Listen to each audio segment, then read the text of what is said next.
পুলিশের পোশাক ছাড়া আসলে খুব একটা কিছু পরিবর্তন হয়নি। সচিবালয় থেকে শুরু করে সমস্ত জায়গায় এখনো পর্যন্ত ফ্যাসিস্ট আমলে যারা ছিল তারাই এখনো পর্যন্ত সেসব পদে আছে। আমাদের মেইন লক্ষ্যটাই থাকবে জুলাই যে জন্য হয়েছে এবং জুলাইয়ের জন্য মানুষ যে সকল পরিবর্তন আশা করেছে এটা বাস্তবায়নের জন্য কাজ করা।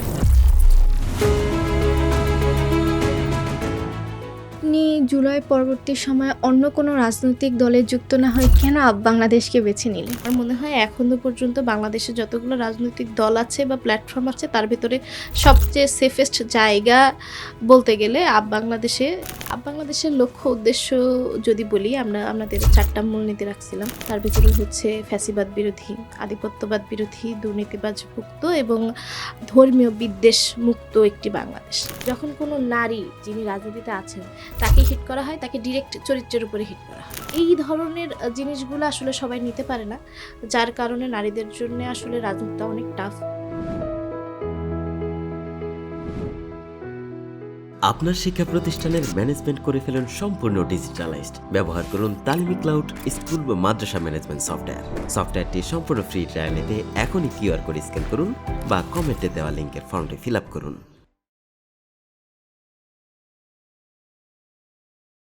আসসালামু আলাইকুম রহমতুল্লাহ। ইনোভাটক্সের আজকের পর্বে সবাইকে জানাচ্ছি শুভেচ্ছা ও স্বাগত। আজকের পর্বে অতিথি হিসাবে আছেন ইউনাইটেড পিপলস বাংলাদেশের মুখপাত্র শাহরিন ইরা। আজকে আমরা তার কাছ থেকে তার বেড়ে ওঠার গল্প এবং ভবিষ্যৎ বাংলাদেশের রাজনীতি নিয়ে তার চিন্তাভাবনা শুনব। আসসালামু আলাইকুম। ওয়ালাইকুম আসসালাম। কেমন আছেন? আলহামদুলিল্লাহ, আপনি কেমন আছেন? আলহামদুলিল্লাহ। আজকের পর্বে আপনাকে স্বাগতম জানাচ্ছি। প্রথমে আমরা আপনার পরিচয় থেকে শুরু করব। আপনার জন্ম ও বেড়ে ওঠা কোথায়? আমি শাহরিন ইরা। আমার বেড়ে ওঠা জন্ম সবই ঝিনাইদহে, খুলনা বিভাগের একটি জেলা। আমি ওখানেই পড়াশোনা করেছি, এসএসসি, এইচএসসি এবং পরবর্তীতে গিয়ে আমি ঢাকা ইউনিভার্সিটিতে চান্স পাই এবং সেখানে পড়াশোনা শেষ করছি। ঢাকা বিশ্ববিদ্যালয়ের কোন বিভাগে অধ্যয়ন করেছেন? আমি ঢাকা বিশ্ববিদ্যালয়ের ইতিহাস বিভাগে পড়াশোনা করেছি, ওখান থেকেই অনার্স মাস্টার্স কমপ্লিট করেছি। আপনার সেশন কোনটি এবং হল কোনটি? আমার সেশন ছিল 2015-16 এবং হল ছিল বাংলাদেশ কুয়েত মৈত্রী। আচ্ছা, আপনার রাজনীতিতে আসার প্রেরণা কী ছিল? রাজনীতিতে আসার প্রেরণা বলতে হয়তো আমি পারিবারিকভাবেই এদিকে বেশি ঝুঁকেছি, কারণ আমার পরিবার অনেক বেশি রাজনৈতিক সচেতন এবং ছোটোবেলা থেকেই আমি দেখেছি যে আমার আব্বুর ভেতরে রাজনীতিতে অংশগ্রহণ করার একটা ইচ্ছা ছিল। সেটা হয়তো পারিবারিক কারণে বা পারিবারিক দায়িত্বের কারণে উনি অংশগ্রহণ করতে পারেনি এবং আমি দেখেছি যে আমরা খুবই অ্যাক্টিভলি জিনিসগুলো অবজার্ভ করতাম, বাংলাদেশে কোথায় কী হচ্ছে, রাজনৈতিক অঙ্গনে কী হচ্ছে।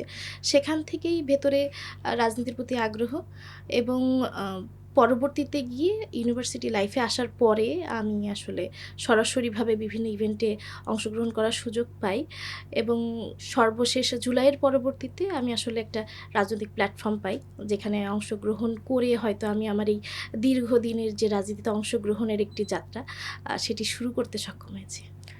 অর্থাৎ আপনার রাজনীতিতে আসার পেছনে আপনার পরিবারে একটা বড় ভূমিকা রয়েছে। হ্যাঁ, অবশ্যই।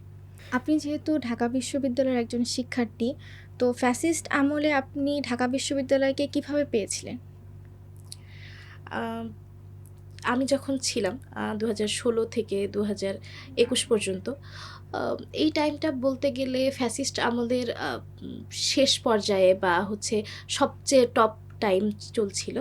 এ সময় তো আসলে বাংলাদেশে বা ক্যাম্পাসে কোথাও আওয়ামী লীগ এবং ছাত্রলীগের বাইরে কোনো রাজনৈতিক দল বা মতাদর্শ এক্সিস্ট করে এরকম কোনো পরিবেশই ছিল না।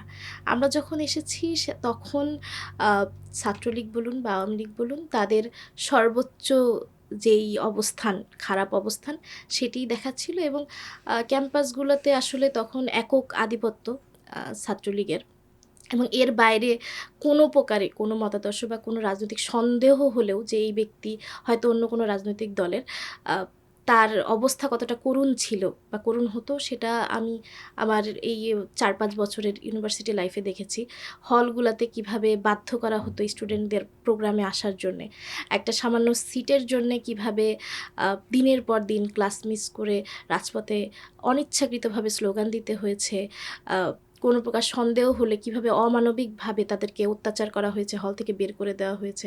এমনকি অনেকে আ এই হামলাগুলা থেকে বাঁচার জন্যে হল বাদ দিয়ে নিজেদের বাসায় থাকতে বাধ্য হয়েছে এবং অনেকে হয়তো অনেক কষ্ট করে হলেও টাকা ম্যানেজ করে হলের বাইরে থেকেছে। তো এই জিনিসগুলো আসলে খুবই খারাপ ছিল স্টুডেন্টদের জন্য, যারা একটু স্বাধীনচেতা, যারা অন্ধ, ভক্ত না এবং যাদের আ সামান্য আর্থিক সঙ্গতি ছিল বাইরে থাকার, তারা চেষ্টা করেছে বাইরে থাকতে। কিন্তু যারা হলে ছিল, বাধ্য হয়েছিল, তাদের লাইফটাও আসলেই অনেক করুণ। আমার অনেক ফ্রেন্ড আছে যারা এই শুধুমাত্র আ একটা হলের সিটের জন্যে দিনের পর দিন তারা রাজপথে থেকেছে।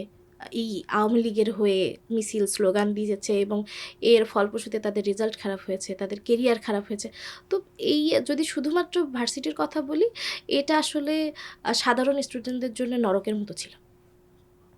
আচ্ছা, আপনার শিক্ষার্থী জীবনে আপনি কখনো কোনো আন্দোলনে যুক্ত হয়েছিলেন কিনা?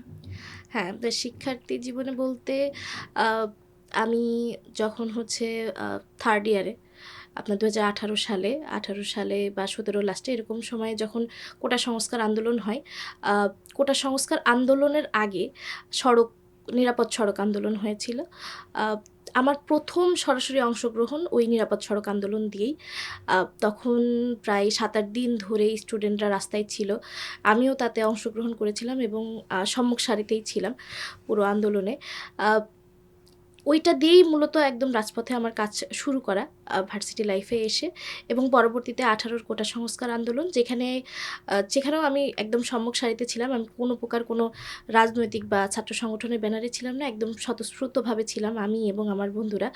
আ কোটা সংস্কার আন্দোলনের লাস্ট যেই সবচেয়ে বড় মিছিলটা হয়, সেটা আপনার হচ্ছে শাহবাগ থেকে প্রায় এলিফ্যান্ট রোডের ওই পুরা বাটা সিগন্যাল ছাড়িয়ে চলে গেছিল। ওই মিছিলের একদম সামনের মাঝখানে যে মেয়েটা ওইটাই আমি। আমার আচ্ছা। আসলে ওইভাবেই রাজনীতিতে অংশগ্রহণ করা এবং তারপর থেকে আসলে আমার মনে হয়েছে যে শুধুমাত্র কোটা সংস্কার একমাত্র না, বাংলাদেশের সব ইস্যুতেই আমাদের যাদের আগ্রহ আছে তাদের অংশগ্রহণ করা উচিত এবং রাজনীতিতে আসলে ইয়াং জেনারেশন দরকার।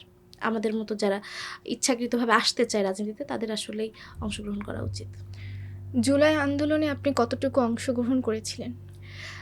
জুলাই আন্দোলনের সময় আ আমি আমার পেশায় ঢুকে গেছিলাম তার আগেই। আমি ইউনিভার্সিটি শেষ করেই আমার পেশাগত লাইফে ঢুকে গেছি। জুলাই আন্দোলনের সময় আমি ফুল টাইম জব হোল্ডার। আমার জব ছিল হচ্ছে মিরপুরে এবং আমি ওখানেই ছিলাম মিরপুরে মাজার রোডে।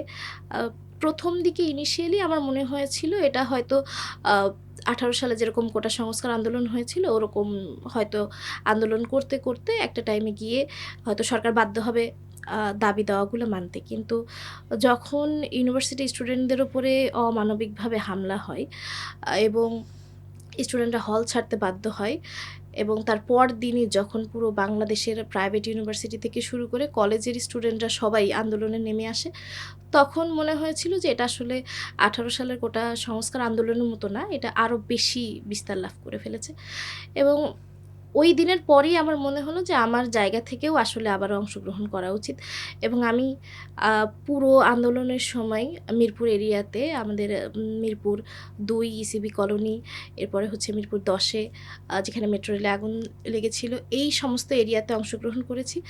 আমি নিজের জব কন্টিনিউ করতাম এবং জবের পরে গিয়ে ওইখানে সরাসরি অংশ নিতাম। আমি জানতামও না যে আমার পাশে কে আছে বা আমি কোন জায়গায় যাব বা কিভাবে আন্দোলন করব আমি কিছুই জানতাম না। আমি র‍্যান্ডমলি অংশগ্রহণ করেছি এবং আমার কাছে মনে হয়েছে এটা আমার দায়িত্বের অংশ এবং ওই যে পুরনো যে রাজনীতিতে অংশগ্রহণ করার বা অ্যাক্টিভলি একজন নাগরিক হিসেবে যেকোনো যৌক্তিক দাবিতে অংশ নেওয়ার যে স্পৃহা, সেখান থেকেই মূলত আমি এই পুরো আন্দোলনে যোগদান করেছিলাম। বাংলাদেশের রাজনৈতিক মাঠ নারীদের জন্য কতটুকু নিরাপদ? আ এটা আসলে নারীদেরকেই জিজ্ঞেস করা হয় সবসময় যে আসলে নারীদের জন্য কতটুকু নিরাপদ? নারীদের জন্যে না, বাংলাদেশের যে সহিংস রাজনৈতিক যে কালচার, এই কালচার আসলে শুধু নারীদের জন্য না, এটা পুরুষদের জন্যও খুব একটা সেফ না। আ যেই পরিমাণ রাজনৈতিক নেতাকর্মী হতাহতের শিকার হয়, হত্যার শিকার হয়, আ সেক্ষেত্রে দেখতে গেলে আসলে উভয়ের জন্যেই এই বিদ্যমান যে কালচার, এটা সব খুবই বাজে। তার ভেতরে যখন নারীদের কথা আসে, তখন আসলে জিনিসটা আরও কয়েক গুণ বেড়ে যায়। প্রথমত বাংলাদেশে নারীরা যে রাজনীতিতে অংশগ্রহণ করবে বা নারীরা যে রাজনীতিতে থাকতে পারে, এই acceptance-টাই এখনো পর্যন্ত ফুললি না। আ সবাই খুবই নেগেটিভলি নেয়। রাজনীতিতে অংশগ্রহণ করেছে একজন নারী হয়ে, কী দরকার? অথচ এই নারীরাই যখন জুলাইয়ের সময় একদম ফ্রন্টে থেকে আন্দোলন করেছে, তখন কেউ এই কোয়েশ্চেন করে নাই। তখন মনে হয়েছে যে এখন দরকার, নারীদের থাকা দরকার, নারীরা ছিল এবং তারা আবার আন্দোলন শেষ হয়েছে, ঘরে ফিরে যাবে, এরকম একটা চিন্তাভাবনা ছিল। কিন্তু নারীরা যে অ্যাক্টিভলি পলিটিক্সে অংশগ্রহণ করতে পারে এবং তাদের যে ওই ধরনের জ্ঞান বা ওই ধরনের ক্যাপাবিলিটি আছে, এটা এখনও পজিটিভলি নেওয়া হয় না। এটা একটা ইস্যু। আর নারীদেরকে খুব ইজিলি হিট করা যায়। এটা অনলাইনে হোক বা হচ্ছে সরাসরি হোক। যেমন ধরুন যে একজন ব্যক্তি, পুরুষ যিনি পলিটিক্সে আছে, আ তাকে যখন হিট করা হয়, তার হয়তো অনৈতিক কোনো কাজ বা দুর্নীতি, তার কোনো কথাবার্তাতে হিট করা হয়। কিন্তু যখন কোনো নারী যিনি রাজনীতিতে আছেন, তাকে হিট করা হয়, তাকে ডিরেক্ট চরিত্রের উপরে হিট করা হয়। তো এই ধরনের জিনিসগুলো আসলে সবাই নিতে পারে না। যার কারণে নারীদের জন্যে আসলে রাজনীতিটা অনেক টাফ। তবে আমি আমার জায়গা থেকে বলতে পারি যে এটা নিয়ে চিন্তা করতে হবে পুরুষদের। এই কোয়েশ্চেনটা আমরা জানি কোথায় সমস্যা, সমাধান কি, সবই আমরা জানি। এখন শুধু এপ্লাই করতে হবে। সকল রাজনৈতিক দলগুলোর ভেতরে আ নারীদের ওপরে যদি কোনো প্রকারে যাতে সহিংস কথাবার্তা বা কোনো প্রকার হামলা না হয়, এটা নিশ্চিত করার দায়িত্ব আসলে রাজনৈতিক দলগুলোর। তো পরিবেশ খারাপ, আপনার নারীদের অংশগ্রহণের জন্য নারীদের পরিবেশ অনেক বেশি প্রতিকূল। কিন্তু এটা পরিবর্তন করা সম্ভব এবং পরিবর্তন হচ্ছেও। আচ্ছা, জুলাই সনদ নিয়ে আপনার মতামত কি? জুলাই সনদ নিয়ে মতামত বলতে গেলে আ জুলাইয়ের পরবর্তী একটা লং টাইম বাংলাদেশের কোনো মানুষই এটা নিয়ে কোনো কনসার্নই দেখায়নি। যে জুলাই সনদ লাগবে। এটি এটি না হলে আসলে জুলাইয়ের যেই লিগেসি এটা থাকে না। এটা নিয়ে অনেকেই কোনো প্রকার কোনো মাথা ব্যথাই দেখায়নি। পরবর্তীতে গিয়ে আমরা বাংলাদেশের পক্ষ থেকে আ পুরো বাংলাদেশে প্রায় ১৮টা ১৯টা প্রোগ্রাম করি। সমস্ত শ্রেণী, দল নির্বিশেষে সকলে উপস্থিত ছিল। প্রতিটা ইভেন্ট আলাদা, আলাদাভাবে, যেমন নারীদের কি মতামত জুলাই সনদে, একজন রিকশাওয়ালা থেকে শুরু করে একজন পলিটিশিয়ান, অন্যান্য রাজনৈতিক মতাদর্শের মানুষ থেকে শুরু করে পেশাজীবী সংগঠন। আমরা চেষ্টা করেছি প্রতিটা প্রোগ্রাম আলাদা, আলাদা ক্যাটেগরি মানুষদের সাথে কথা বলতে এবং সমস্ত কিছু মিলিয়ে অন্ততপক্ষে জুলাই সনদ আ টা নিশ্চিত করতে। তো আসলে এটা জরুরি ছিল এবং আমার মনে হয় যে আ জুলাই সনদ ছাড়া এই যে আমাদের ২-২.৫ হাজার মানুষ মৃত্যুবরণ করলো, ইয়াং জেনারেশন থেকে ২-২.৫ হাজার ইয়াং জেনারেশন আমরা হারিয়ে ফেললাম। এদের যে ন্যূনতম সম্মানটুকু এটি নিশ্চিত করার জন্য হলো জুলাই সনদ দরকার ছিল এবং আ হয়তো গণভোটে হ্যাঁ ভোটের মাধ্যমে জুলাই সনদের যেই লিগ্যাল প্রসেস এটা শেষ হবে। আ এটি পরবর্তীতে বাস্তবায়ন কতটুকু হবে সেটা নিয়ে আমার ব্যক্তিগতভাবে সন্দেহ আছে। কিন্তু এখনো পর্যন্ত মানুষের ভেতরে যেই সচেতনতা আছে জুলাই সনদ নিয়ে, এটি খুবই পজিটিভ এবং আমি খুবই আশাবাদী যে হয়তো আমরা আখেরে জুলাই সনদের বাস্তবায়িত রূপটা দেখতে পারব। আচ্ছা, আপনি হিজাব পরেন। তো আপনার হিজাব কি কখনো আপনার রাজনৈতিক ক্যারিয়ারের পথে বাধা তৈরি করেছে? আ আমার রাজনৈতিক কেরিয়ার খুব বেশি দিন লম্বা না। আ যদি একদম ফরমাল রাজনৈতিক কেরিয়ার বলি। এই সময়ের ভেতরে আসলে হিজাব নিয়ে আমি আমার আ প্ল্যাটফর্মের ভেতরে যারা, যারা আছেন তাদের দিক থেকে কোনো প্রকার কোনো আ ব্যারিয়ার বা প্রতিবন্ধকতা দেখিনি। কারণ আ ওই কালচারটাই আমরা অ্যাডপ্ট করার চেষ্টা করছি বাংলাদেশের ভেতরে, যেখানে আসলে পোশাক কোনো ফ্যাক্ট না। কিন্তু আ বাইরে থেকে আমি প্রচুর বুলিংয়ের শিকার হই যে, এই পর্দার কি দরকার? এই হিজাবের কি দরকার? এই হিজাব করে রাস্তায় আন্দোলন করছে, রাস্তায় প্রতিবাদ মিছিল করছে, সমাবেশ করছে, এতগুলা ছেলে মানুষের সামনে কথা বলছে। তাহলে এই হিজাবের দরকার কি? তো এগুলো আসলে মাঝে, মাঝে মানসিকভাবে বিপর্যস্ত করে দেয়। কিন্তু আ এই জিনিসটাকে আমি কখনোই মানে পার্সোনালি নিয়ে প্রতিবন্ধক হিসেবে দেখি না। কারণ আমি জানি যে এই ধরনের কথাবার্তাগুলো আসবে। রিসেন্টলি যে আ নিকাব নিয়ে সমস্যা হলো, নিকাব নিয়ে মন্তব্য করলেন একজন আ মোশাররফ হোসেন ঠাকুর। তো ওইটা নিয়ে আমরা বাংলাদেশের পক্ষ থেকে শাহবাগে একটি প্রতিবাদ সমাবেশ ডাকি এবং সেখানে আমি দেখছিলাম যে আমার প্রতিটা বক্তব্যের বা লাইভের নিচে মানুষ কমেন্ট করছে যে নিজেই নিকাব করে না, সে কেন বলছে? তো বিষয়গুলো হচ্ছে যে মানুষ আপনাকে যে কোনোভাবেই নেগেটিভলি নিবে। সে আপনি পরিপূর্ণ পর্দা করুন, আপনি হিজাব করুন বা যেভাবেই নিন। এটা আ একটা মানসিকভাবে কষ্টদায়ক। কিন্তু আমি মনে করি যে এটা আস্তে, আস্তে পরিবর্তন হবে এবং আমার মনে হয় না যে কেরিয়ারের দিক থেকে এটি এখন আর কোনো বাধার সৃষ্টি করে। যদি আপনি আপনার স্ট্যান্ডার্ড ঠিক মতো নিতে পারেন। আচ্ছা, আপনি ফ্যাসিবাদের সময় ক্যাম্পাস কিংবা সমগ্র বাংলাদেশের রাজনীতিকে কিভাবে দেখেছেন? ফ্যাসিবাদের সময় ক্যাম্পাসের পরিবেশ তো আমি বলেছি। যদি এখন সারা বাংলাদেশের কথা বলি, ফ্যাসিবাদের আমলে আমি যতগুলা পরিবার আমাদের এলাকাতে আ ক্ষতিগ্রস্ত হয়েছিল বা অত্যাচারিত হয়েছিল, তার ভেতরে আমার ফ্যামিলি একটা অন্যতম। একটা দীর্ঘ সময় ধরে আমার আব্বু বাসায় থাকতে পারেনি। যদিও সে কোনো প্রকার কোনো রাজনৈতিক দলের সাথে ডিরেক্ট ইনভলভ না।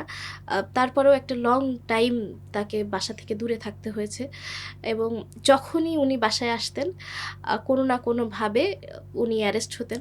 সেটা চিরুনি অভিযান বলেন বা বিভিন্ন ধরনেরই ইনসিডেন্ট হয়েছে। এরপরেই অজ্ঞাতনামা হিসেবে বা হিসেবে তাকে ধরা হয়েছে এবং অনেক দীর্ঘ সময় ধরে উনি আ জেলে থাকতে হয়েছে এবং উনি অনেকগুলা কেসে আ তাকে ফাঁসানো হয়েছে। তো এই টাইমটা আসলে আমাদের জন্য খুবই মানে দুর্বিষহ ছিল। এই টাইমটা সারভাইভ করা। আমরা তো ভেবেছিলাম যে একটা টাইমে এটা আর কোনো শেষ হবে না। এইভাবেই চলবে। যে ২ মাস জেলে থাকবে, আবার হচ্ছে ২ মাস বাইরে, এভাবেই চলবে। তো আ এই টাইমে আমাদের কাছে মনে হয়েছে যে এর থেকে আ হয়তো আমরা দেশ থেকে চলে যাওয়া বেটার ছিল বা আমাদের হয়তো না থাকাই বেটার ছিল। মানে এতটা খারাপ পরিস্থিতি। একে তো আব্বুকে রাখা হতো জেলে এবং পরবর্তী আমাদের কোনো ভাই নেই। আব্বুই একমাত্র আমাদের গার্ডিয়ান ছিল ফ্যামিলিতে। তো সেই জায়গা থেকে আমাদের সারভাইভ করাটা আরও টাফ ছিল। আ দীর্ঘ ১৭ টা বছর আমরা কিভাবে যে কাটিয়েছি মানে অনেকটা ভয়ে, ভয়ে আমরা পাশে কারো সাথে কথা বলতে পারতাম না। আমরা বুঝতে পারতাম যে আমাদের পাশের যে আমাদের প্রতিবেশী সেই মূলত এইগুলা করছে। আ ফাঁসানোর কাজগুলা করছে। কারণ তারা ওই ফ্যাসিবাদেরই একটা অংশ। তো জিনিসটা আমাদের জন্য পারিবারিকভাবে অনেক বেশি টাফ টাইম ছিল। ১৭ টা বছর আমরা খুবই স্ট্রাগলিং পিরিয়ড এ চলেছি।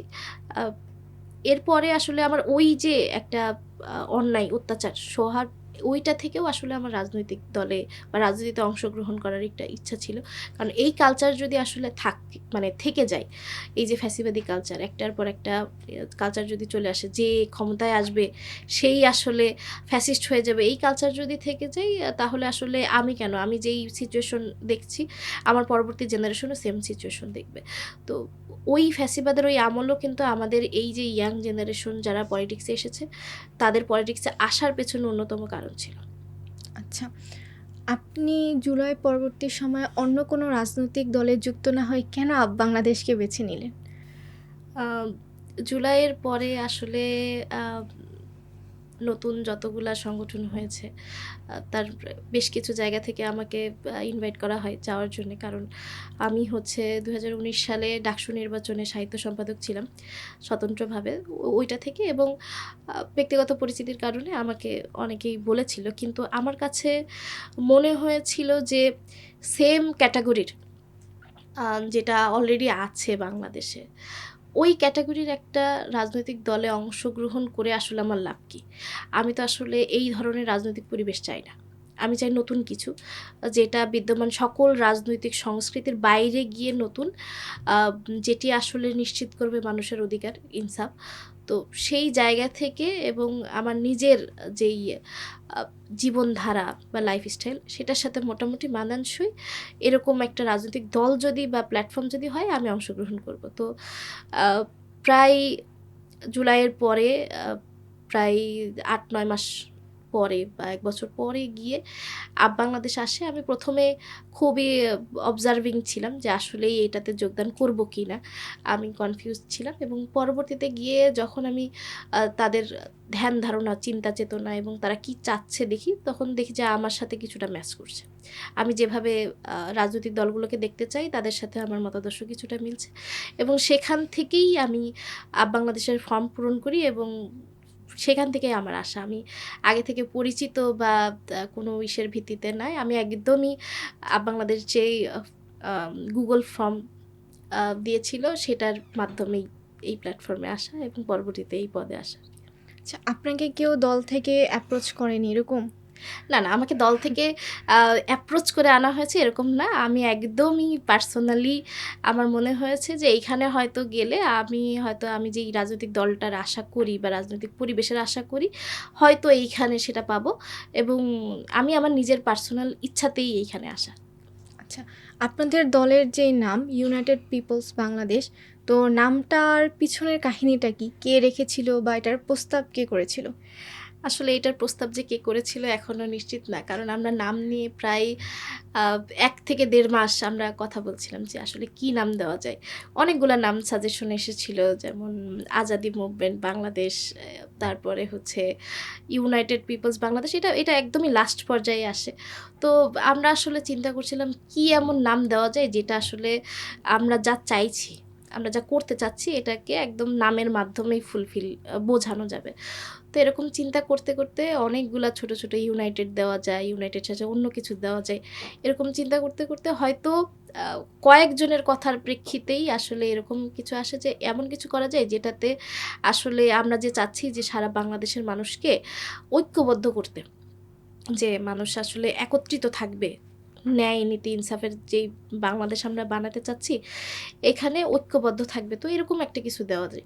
তো ওই জায়গা থেকেই আসলে ইউনাইটেড পিপলস বাংলাদেশ নাম দেওয়া, আ ঐক্যবদ্ধ জনতার বাংলাদেশ। আমরা আসলে বাংলাটা বলি না, আমরা ইউনাইটেড পিপলস বাংলাদেশ বলি। তো আমরা দেখলাম যে এই নামটা দিয়ে অন্ততপক্ষে আমরা যা চাইছি এবং করতে চাচ্ছি সেটা মোটামুটি প্রকাশ পাচ্ছে। তো সেখান থেকে আসলে ইউনাইটেড পিপলস বাংলাদেশ দেওয়া। এই নামটা যে আসলে কে দিয়েছে বা কার মাথা থেকে এসছে এটা আমরা নিজেরাও জানি না। এটা একটা সম্মিলিত ডিসকাশনের ফল বলা যায়। আচ্ছা, বাংলাদেশের লক্ষ্য উদ্দেশ্য কি? বাংলাদেশের লক্ষ্য উদ্দেশ্য যদি বলি, আমাদের ৪ টা মূলনীতি রাখছিলাম। তার ভেতরে হচ্ছে ফ্যাসিবাদ বিরোধী, আধিপত্যবাদ বিরোধী, দুর্নীতিবাজ মুক্ত এবং আ ধর্মীয় বিদ্বেষ মুক্ত একটি বাংলাদেশ। তো ফ্যাসিবাদ বিরোধী বলতে আমরা ইনিশিয়ালি আওয়ামী লীগকে বুঝতাম যে আওয়ামী লীগকে এই বাংলাদেশ থেকে ব্যান করতে হবে। তবে ফ্যাসিবাদ শুধু আওয়ামী লীগের ভেতরেই সীমাবদ্ধ নয়। পরবর্তীতে গিয়ে কোনো রাজনৈতিক দল যদি এই ফ্যাসিবাদী কালচারে নিজেকে অ্যাডপ্ট করে, সেও যদি ফ্যাসিবাদী আচরণে ফিরে আসে, তবে সেটাও প্রতিহত করাও আমাদের লক্ষ্য। সেই সাথে দুর্নীতিমুক্ত এবং এমন একটা বাংলাদেশ যেইখানে আসলে আ ধর্মটা হবে মানুষের পার্সোনাল চয়েস। এটার ভিত্তিতে কাউকে যেমন নিগ্রহ করা যাবে না, ঠিক তেমনি এটাকে ইউজ করে আপনি কোনো প্রকার রাজনৈতিকভাবে এটাকে হাতিয়ার হিসেবে নিয়ে কোনো কার্যকলাপ করা যাবে না। এরকম আরকি, মানে আ বিগত ফ্যাসিবাদের আমলে ইসলামকে যেইভাবে বিদ্বেষপূর্ণ একটা সিচুয়েশন ফেস করতে হয়েছে, আ এই ধরনের কালচার আমরা চাই না। আমরা বাঙালি জাতীয়তাবাদ, বাংলাদেশী জাতীয়তাবাদ, বাংলাদেশের মানুষের ধর্মীয় যে আ চাওয়া পাওয়া, এগুলার নিশ্চিতকল্পে একটা বাংলাদেশ গড়তে চাই, যেখানে দুর্নীতি থাকবে না এবং অবশ্যই এই বাংলাদেশের উপরে কোনো প্রকার আধিপত্যের ছায়া থাকতে পারবে না। এটা মূলত আমাদের লক্ষ্য উদ্দেশ্য এবং এই বাংলাদেশ বিনির্মাণের জন্যে আ বাংলাদেশ অ্যাজ আ প্ল্যাটফর্ম যেভাবে চাপ সৃষ্টি করতে পারে বা যেভাবে নিজেদের স্টেপ রাখতে পারে বা কথা বলতে পারে, আমরা আসলে এগুলাই চালিয়ে যেতে চাই। ক্ষমতায় গিয়ে বা নির্বাচনে অংশগ্রহণ করে জিনিসটা করতে হবে এটা আমরা বিশ্বাস করি না।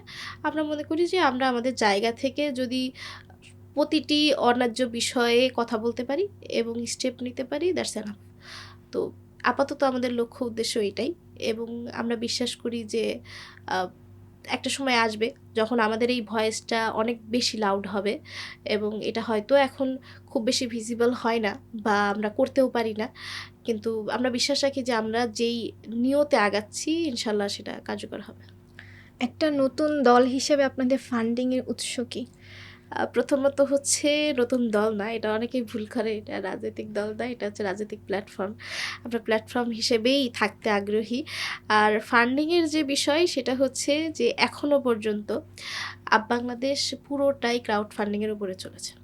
এখনো পর্যন্ত বলতে লাস্ট গত বছর মার্চ মাসের থেকে এই পর্যন্ত আমরা এখনো পর্যন্ত পুরোপুরিভাবেই ক্রাউড ফান্ডিংয়ের উপরে চলেছি। আমরা একদম শুরু থেকেই মানুষের কাছে প্রথম ক্রাউড ফান্ডিংয়ের জন্য আহ্বান করি যে আপনাদের যদি মনে হয় যে বাংলাদেশ আ আপনাদের কথাটা বলতে পারছে বা এরকম একটা প্ল্যাটফর্ম থাকা দরকার, আ এই যাত্রায় যদি মনে করেন যে আপনি অংশগ্রহণ করবেন, তাহলে আমাদেরকে ডোনেট করতে পারেন। তো এটা আমরা ১ম এই একদম প্ল্যাটফর্ম ওপেনিং এর ১ম এই বলেছিলাম এবং ওই যে মানুষের উইলিংলি যেই কন্ট্রিবিউশন ওইখান থেকেই বাংলাদেশ চলছে এবং এই মানুষের যে অর্থায়ন এটাও আমরা নিশ্চিত করেছিলাম এটা কোনো প্রকার বিনিময়ের মাধ্যমে হবে না যে আপনি আমাকে ডোনেট করবেন এবং আপনি আমার কাছ থেকে কোনো স্পেশাল সুবিধা আশা করবেন।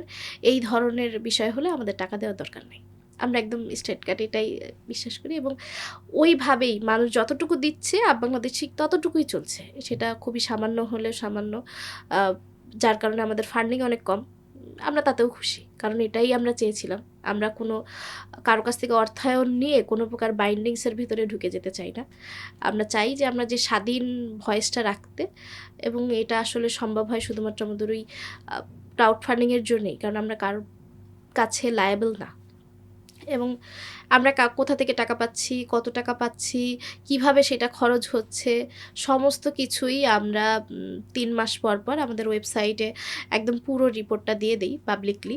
আ তাতে যারা আমাদেরকে কন্ট্রিবিউট করেছে তারাও দেখতে পারে এবং পাবলিকও বুঝতে পারে যে আসলে কি, কি খাতে খরচ হয়েছে এবং কোথা থেকে টাকা এসছে। আচ্ছা, সারা বাংলাদেশে আপনাদের কতটি ইউনিট বা কমিটি রয়েছে এবং আপনাদের লোকবল কেমন? আমাদের এখনো পর্যন্ত ৫৪ টা জেলা কমিটি আছে। আহ্বায়ক কমিটি, এরপরে কিছু থানা কমিটি আছে, মহানগর কমিটি আছে সবগুলা মহানগরে, বিশ্ববিদ্যালয় কমিটি আছে। লোকবল বলতে গেলে প্রতিটি কমিটি আ ন্যূনতম ৩৬ জন এবং সর্বোচ্চ এমনও কমিটি আছে যেখানে প্রায় ২০০ প্লাস। তো লোকবল বলতে গেলে এই যে একদম ন্যাচারালি আমরা যে মানুষগুলাকে পেয়েছি কমিটিতে, আ এটা হিউজ। এটা হয়তো অনেকগুলা রাজনৈতিক দলের নাই।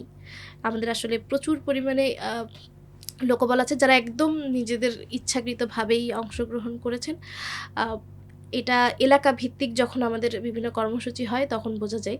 আ এখনো পর্যন্ত একটা ছোট্ট রাজনৈতিক প্ল্যাটফর্ম হিসেবে আমরা যেই পরিমাণ লোকবল পেয়েছি এটা আলহামদুলিল্লাহ। আচ্ছা, আপনারা কি শিবিরের বি টিম? কারণ আপনাদের কয়েকজন নেতা হচ্ছে শিবিরের সাবেক দায়িত্বশীল।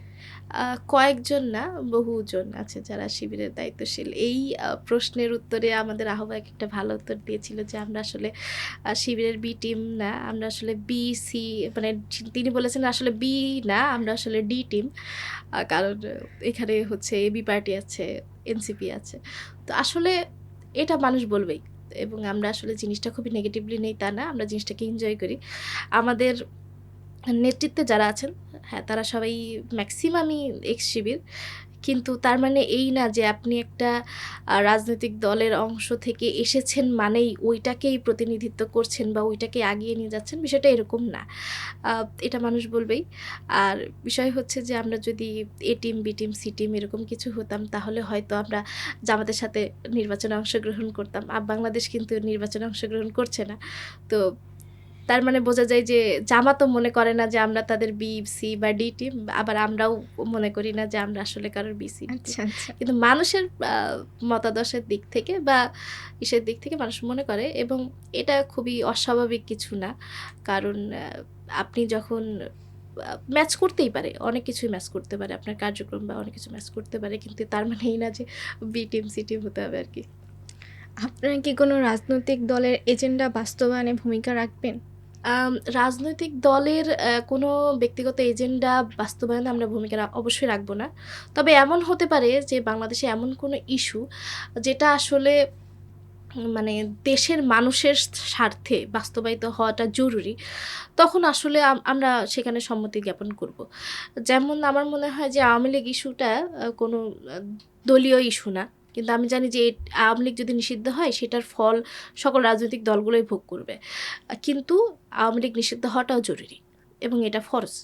তো ওই ধরনের একটা নৈতিক আন্দোলনে আমার অংশগ্রহণ করা বা দাবিতে অংশগ্রহণ করা আসলে আ এজেন্ডা বাস্তবায়ন না। এটা দেশের স্বার্থে। তো এ ধরনের কোনো পরিস্থিতি যদি তৈরি হয় যেটা আসলে দেশের স্বার্থে এবং অন্যান্য রাজনৈতিক দলরাও চাচ্ছে জিনিসটা হোক, আমরা অবশ্যই সেখানে সম্মতি দিব এবং নিজেদের জায়গা থেকে সেই ধরনের কাজে অংশগ্রহণ করব। কিন্তু কোনো দলের একদম ব্যক্তিগত কোনো এজেন্ডা বাস্তবায়ন অবশ্যই আমরা করব না। আচ্ছা, একজন নাগরিক কেন বাংলাদেশে যুক্ত হবে? দেখুন আমরা আমাদের সমস্ত কিছু, আমাদের লক্ষ্য, উদ্দেশ্য, কার্যক্রম, আমাদের উম যেই জিনিসটা নিয়ে মানুষের ভিতরে কমপ্লেন, বাংলাদেশ অনেক বেশি ধীর গতি। এটা আমরা সবসময় ক্লিয়ার করি কেন এত ধীর, কেন এত আমাদের ভেতরে এখনই ক্ষমতায় যেতে হবে এরকম কোনো আ স্পৃহা নাই। আমাদের ভেতরে মানে ইনস্ট্যান্ট সমস্ত কিছু পেয়ে যেতে হবে এরকম কোনো স্পৃহা নাই। তো এই ধরনের যারা চায় যে ধীরে, ধীরে জিনিসটা চেঞ্জ হোক, রাজনৈতিক কালচার চেঞ্জ হোক, তাদের জন্য আসলে বাংলাদেশ। বাংলাদেশ আপনাকে ক্ষমতার স্বাদ দিতে পারবে না এখনই। কিংবা আপনি বাংলাদেশের নাম ভাঙিয়ে কোথাও চাঁদাবাজি করতে পারবেন না। তো আমি বলব যে বাংলাদেশ কেন করবে, এটার থেকে আসলে বাংলাদেশ করাটা টাফ। মানে করতে আসাটা অনেক বেশি টাফ। কারণ এই কোনো জায়গায় যদি আমি আমার নাম ইউজ করে বা আপের নাম ইউজ করে কিছু করি ইনস্ট্যান্ট আমাকে বহিষ্কার করা হবে। তো এই বাইন্ডিংস যে মেইনটেইন করতে পারবে এবং যে চাই আসলেই নিজেদের ভেতরেও ওই নৈতিকতা চর্চা করে আ সেটা দেশের জন্য বাস্তবায়ন করা, তাদের জন্য আসলে বাংলাদেশ কেন করবে? আ এটা হচ্ছে একদমই ব্যক্তিগত মানে বিষয়। আপনি যদি চান যে আসলে আমি নিজেও ওইরকম একটা কালচার অ্যাডপ্ট করতে চাই এবং এটাই বাংলাদেশে বাস্তবায়ন হোক আমি চাই, তার জন্য আসলে বাংলাদেশ। আ যে আসলে বিদ্যমান রাজনীতির থেকে বাইরে এসে কিছু চিন্তা করতে চাই, সে বাংলাদেশকে চুজ করতে পারে। আচ্ছা, একজন নাগরিক যদি চায় বাংলাদেশে যুক্ত হতে, সে কিভাবে যুক্ত হবে বা আপনাদের প্রসেসটা কী? আমাদের প্রসেস বলতে আমাদের পেজে নাম্বার দেওয়া আছে, হোয়াটসঅ্যাপ নাম্বার। সেখানে সরাসরি সে বলতে পারে আমি যুক্ত হতে চাই। এছাড়াও আমাদের প্রত্যেকটা জেলাতে কমিউনিকেশন টিম আছে। কমিউনিকেশন টিমে ৪ থেকে ৫ জন করে মেম্বার আছে যাদের নাম্বার পাবলিকলি দেওয়া। আপনি যদি বাংলাদেশের যেকোনো প্রান্তে বাংলাদেশের সাথে যুক্ত হতে চান, ওই কমিউনিকেশন টিমের সাথে কথা বললেই হবে। তারা আপনাকে যুক্ত করে নিবে। আমরা এখনো পর্যন্ত কোনো মেম্বারশিপ ফর্ম বা হচ্ছে ফি এগুলা রাখিনি। আপনি ব্যক্তিগত উদ্যোগে যুক্ত হবেন। আমাদের ওই এলাকাতে যারা আছে তারা আপনাকে নিয়ে নিবে। মানে এটা খুবই টাফ কোনো কিছু না, একদম ইজি প্রসেস। রাজনীতিতে পেশার গ্রুপ হিসেবে বাংলাদেশ কতটুকু সফল বলে মনে করেন? আম দেখুন আমাদের জার্নিটা খুবই ছোট। ছোট জার্নি বলতে মানে এখনো ১ বছরও পূর্ণ হয়নি এবং সফলতা আসলে মাপাটা টাফ। তবে আমাদের যে ফান্ডিং, আমাদের যে লিমিটেশনস, আমাদের যেই ম্যান পাওয়ার, আ সেই হিসেবে বাংলাদেশ সফল। আমরা আসলে এতটাও আশা করি নাই। গত মার্চে যখন বাংলাদেশের জার্নি শুরু হয়, আ তখন আমরা এতটাও ধারণা করি নাই যে ১ বছরের ভেতরে মোটামুটি মানুষ বাংলাদেশকে চিনবে, বাংলাদেশকে জানবে এবং এতজন মানুষ কোনো প্রকার নাম ঘোষণার আগেই প্রায় আ ২০-২৫ হাজার মানুষ ফর্ম পূরণ করেছে এবং পরবর্তীতে যুক্ত হয়েছে। তো আমরা এটা মানে আমাদের কল্পনার বাইরে ছিল।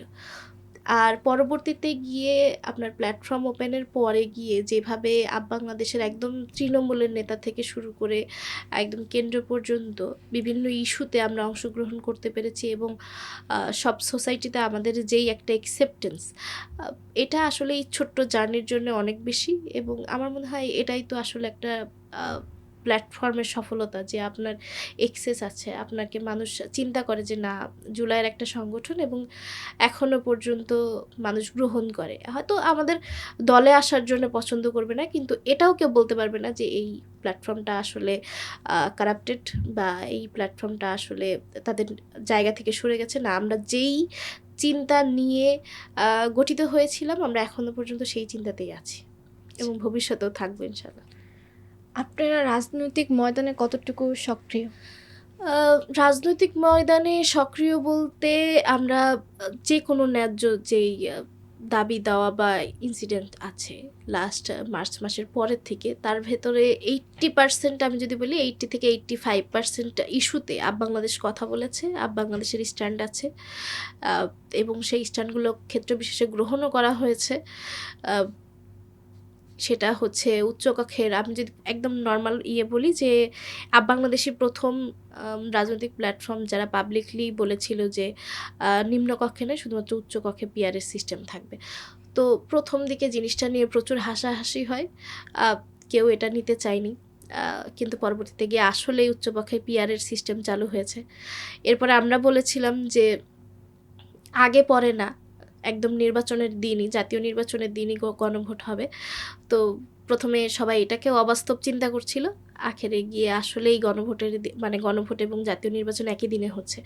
তো আমরা আমাদের বক্তব্যগুলো রাখার ক্ষেত্রে কোনো ডিলে করিনি এবং আমরা আমাদের জায়গাটা ক্লিয়ার করার চেষ্টা করেছি, এবং সেটা প্রথম দিকে মানুষের কাছে খুবই হাস্যকর, অবাস্তব মনে হলেও পরবর্তীতে গিয়ে আসলে সেটাই কার্যকর হয়েছে। এটা বাংলাদেশের কথাতে হয়েছে আমি এরকম দাবি করব না, কিন্তু আমরা আমাদের জায়গা থেকে আসলে ক্লিয়ার ছিলাম। তো এখনো পর্যন্ত লাস্ট মার্চ মাস থেকে এখনো পর্যন্ত যে কোনো জাতীয় ইস্যুতে বাংলাদেশের স্ট্যান্ড ছিল। এদিক থেকে বলতে গেলে আমাদের ছোট ছোট ফান্ডিংয়ে আমাদের এই ধরনের কার্যক্রম চালানো খুবই টাফ, কিন্তু আমরা আসলে আমাদের জায়গা থেকে সর্বোচ্চ চেষ্টা করেছি প্রতিটা ন্যায্য জায়গায় বাংলাদেশ থাকার। আপনাদের দলে নারীদের জন্য কতটুকু স্পেস আছে, বা যদি আমি একটু স্পেসিফিক করে বলি যে আপনাদের দলটা হচ্ছে কতটুকু নারী বান্ধব? আচ্ছা, আমাদের দলটা আসলে কতটুকু নারী বান্ধব এইটার মেইন উদাহরণই হচ্ছি আমি। আহ, এর আগে জিজ্ঞেস করা হয়েছিল যে নারী প্রতিনিধিত্ব কি শুধুমাত্র ইরাকে দিয়ে বোঝানো হয় কিনা বাংলাদেশে। আসলে এরকম না। বাংলাদেশে প্রচুর নারী আছে এবং খুবই লিডারশিপের জায়গা থেকে, একদম টপ পজিশনের জায়গা থেকে নারী আছে, এবং এটা পরিপূর্ণভাবে সম্ভব হয়েছে শুধুমাত্র এখানে নারীবান্ধব পরিবেশের কারণে। আমি এখানে আমার যে পজিশনটা, এই পজিশনটা আসলে অ্যাজ আ নারী হিসেবে দেওয়া হয়নি। প্রথমে আমারও মনে হয়েছিল এটা হয়তো অ্যাজ আ নারী হিসেবে টপ 5 এ রাখা হয়েছে, কিন্তু আসলে এরকম না। পরবর্তীতে গিয়ে দেখলাম যে আসলে তারা যেই আহ্বায়ক, সদস্য সচিব, প্রধান সংগঠক, প্রধান সমন্বয়কারী যেইভাবে প্রেশার পাচ্ছে আরকি একটা সংগঠন চালানোর ক্ষেত্রে, সেম প্রেশারটা আমাকেও ফেস করতে হয়। তো তারা যে আসলে নারী হিসেবে কোনো প্রকার পয়েন্ট অফ ডাউট দিছে, বিষয়টা এরকম না। আমাকে আমার জায়গা প্রুফ করা লাগছে, এবং এখানে নারীদের জন্যে আমার মনে হয় এখনো পর্যন্ত বাংলাদেশে যতগুলো রাজনৈতিক দল আছে বা প্ল্যাটফর্ম আছে, তার ভেতরে সবচেয়ে সেফেস্ট জায়গা বলতে গেলে বাংলাদেশে। কারণ এখানে আপনি আপনার ধর্মীয় মত, আপনার পোশাক, আপনার পজিশন, আপনার চেহারা, আপনার কোনো কিছুই আপনার পদ, পদবি কিংবা আপনার পজিশনের ক্ষেত্রে হার্মফুল না। মানে আপনি যে কোনো জায়গা থেকে উঠে আসুন, যে কোনো পরিবেশ থেকে উঠে আসুন, আপনার পোশাক-আশাক যেমনই হোক, আপনি শালীনতা বজায় রেখে আপনি যদি রাজনীতি করতে চান, বাংলাদেশ আপনার জন্য বেস্ট। এবং এখানে নারীদের মতামতকে একদম সেমভাবেই গুরুত্ব দেওয়া হয়, এবং পলিসি মেকিং থেকে শুরু করে সমস্ত জায়গাতেই নারীদের অ্যাক্সেস আছে, এবং যৌক্তিক যে কোনো ইস্যুতে নারীরা তাদের স্ট্যান্ড রাখতে পারে। তো আমি যদি এটা একটু ক্লিয়ার করা দরকার, সেটা হচ্ছে যে আসলে বাংলাদেশে নারী আছে কিনা, আরও নারী কই। বিষয় হচ্ছে যে আমাদের নারীরা ওই লেভেলের মিডিয়া হাইলাইটস পায়নি, বা হয়তো তারা ওরকম নোন ফেস না যে মিডিয়া তাদেরকে ক্যাপচার করবে, যার কারণে মনে হয় যে বাংলাদেশে শুধুমাত্র আমি একাই নারী প্রতিনিধিত্ব করছি। আমি যদি বলি যে কিছু কিছু আপুর কথা যদি বলি, আমাদের একজন আপু আছে যিনি আমাদের বাংলাদেশের নারী উদ্যোক্তা উইং থেকে শুরু করে বরিশালের নারী এবং ঢাকা মহানগর উত্তর দক্ষিণ মানে সমস্ত ঢাকার যে নারীদেরকে হ্যান্ডেল করে তিনি একজন নারী এবং তিনি আমার মনে হয় অনেক ক্ষেত্রে অনেক ছেলেদের থেকেও বেশি ক্যাপাবল ভূমিকা পালন করছে। আমাদের চট্টগ্রাম মহানগরে দেখতে গেলে মনে হয় যে মানে ছেলেদের থেকেও মেয়েরা বেশি অ্যাক্টিভ। এবং আমি যতটুকু জানি যে ওইখানে একজন মেয়ে আছে নাম সাদিয়া। ও হচ্ছে খুবই ছোট। কিন্তু পুরো চট্টগ্রামে নারীদেরকে সংগ্রহ করার থেকে শুরু করে সংগঠিত করা পর্যন্ত সমস্ত কিছু ও একা করেছে এবং ওই চট্টগ্রামে একটা হিউজ সংখ্যক নারী আমাদের আছে। এরপরে যদি বলতে চাই যে আমাদের অনেকগুলা কমিটিতে সদস্য, সচিব এবং আহ্বায়ক পর্যন্ত নারী আছে। যেটা আসলে কতগুলা রাজনৈতিক প্ল্যাটফর্ম বা দলে আছে আমি জানি না। আমাদের আ নড়াইল জেলা আহ্বায়ক কমিটির আহ্বায়ক হচ্ছে একজন নারী, একজন শিক্ষিকা আপু। আমাদের সদস্য সচিব আছে চট্টগ্রামে, চট্টগ্রাম উত্তরে। তিনি একজন নারী এবং আমাদের প্রচুর সংখ্যক যুগ্ম আহ্বায়ক থেকে শুরু করে যুগ্ম সদস্য সচিব আছে নারী। তো নারীদের ওই পরিবেশটা আমরা দিতে পেরেছি এবং তাদের আ কথা বলার ভয়েসটা আমরা এনশিওর করতে পেরেছি বলেই বাংলাদেশে এই ধরনের জায়গাগুলোতে নারী আছে এবং আমার মনে হয় যে আমরা এই কালচারটাই চেয়েছিলাম। আমি ব্যক্তিগতভাবে আসলে রাজনীতিতে এই কালচারটাই চেয়েছিলাম যেখানে নারী অ্যাজ আ পলিসি মেকিং হিসেবেও থাকবে, লিডিং পজিশনেও থাকবে। সে তার যোগ্যতা অনুযায়ী যেই পদটা ডিজার্ভ করে সে সেই পদে থাকবে। তো এক্ষেত্রে আসলে বাংলাদেশে আমরা এখনো পর্যন্ত নারীদের জন্য একটা ভালো পরিবেশ দিতে পেরেছি। আচ্ছা, ভবিষ্যতে কি আলাদা করে উইমেন উইং করার পরিকল্পনা আছে? আ এটা হচ্ছে ১ম দিকে কথা হয়েছিল যে আসলে আলাদা নারী উইং থাকবে কিনা। তো আ এটা আসলে এখনো পর্যন্ত আমরা করিনি আলাদা নারী উইং। কারণ আমার কাছে মনে হয়েছে যে আমার কাছে না এটা আমাদের যারা এই মেম্বার ছিল কেন্দ্রীয় কমিটির সবার কাছেই মনে হয়েছে এটা আলাদা নারী উইং করলে হয় কি যে তখন নারীদের ইস্যুগুলা নারীরা হ্যান্ডেল করে।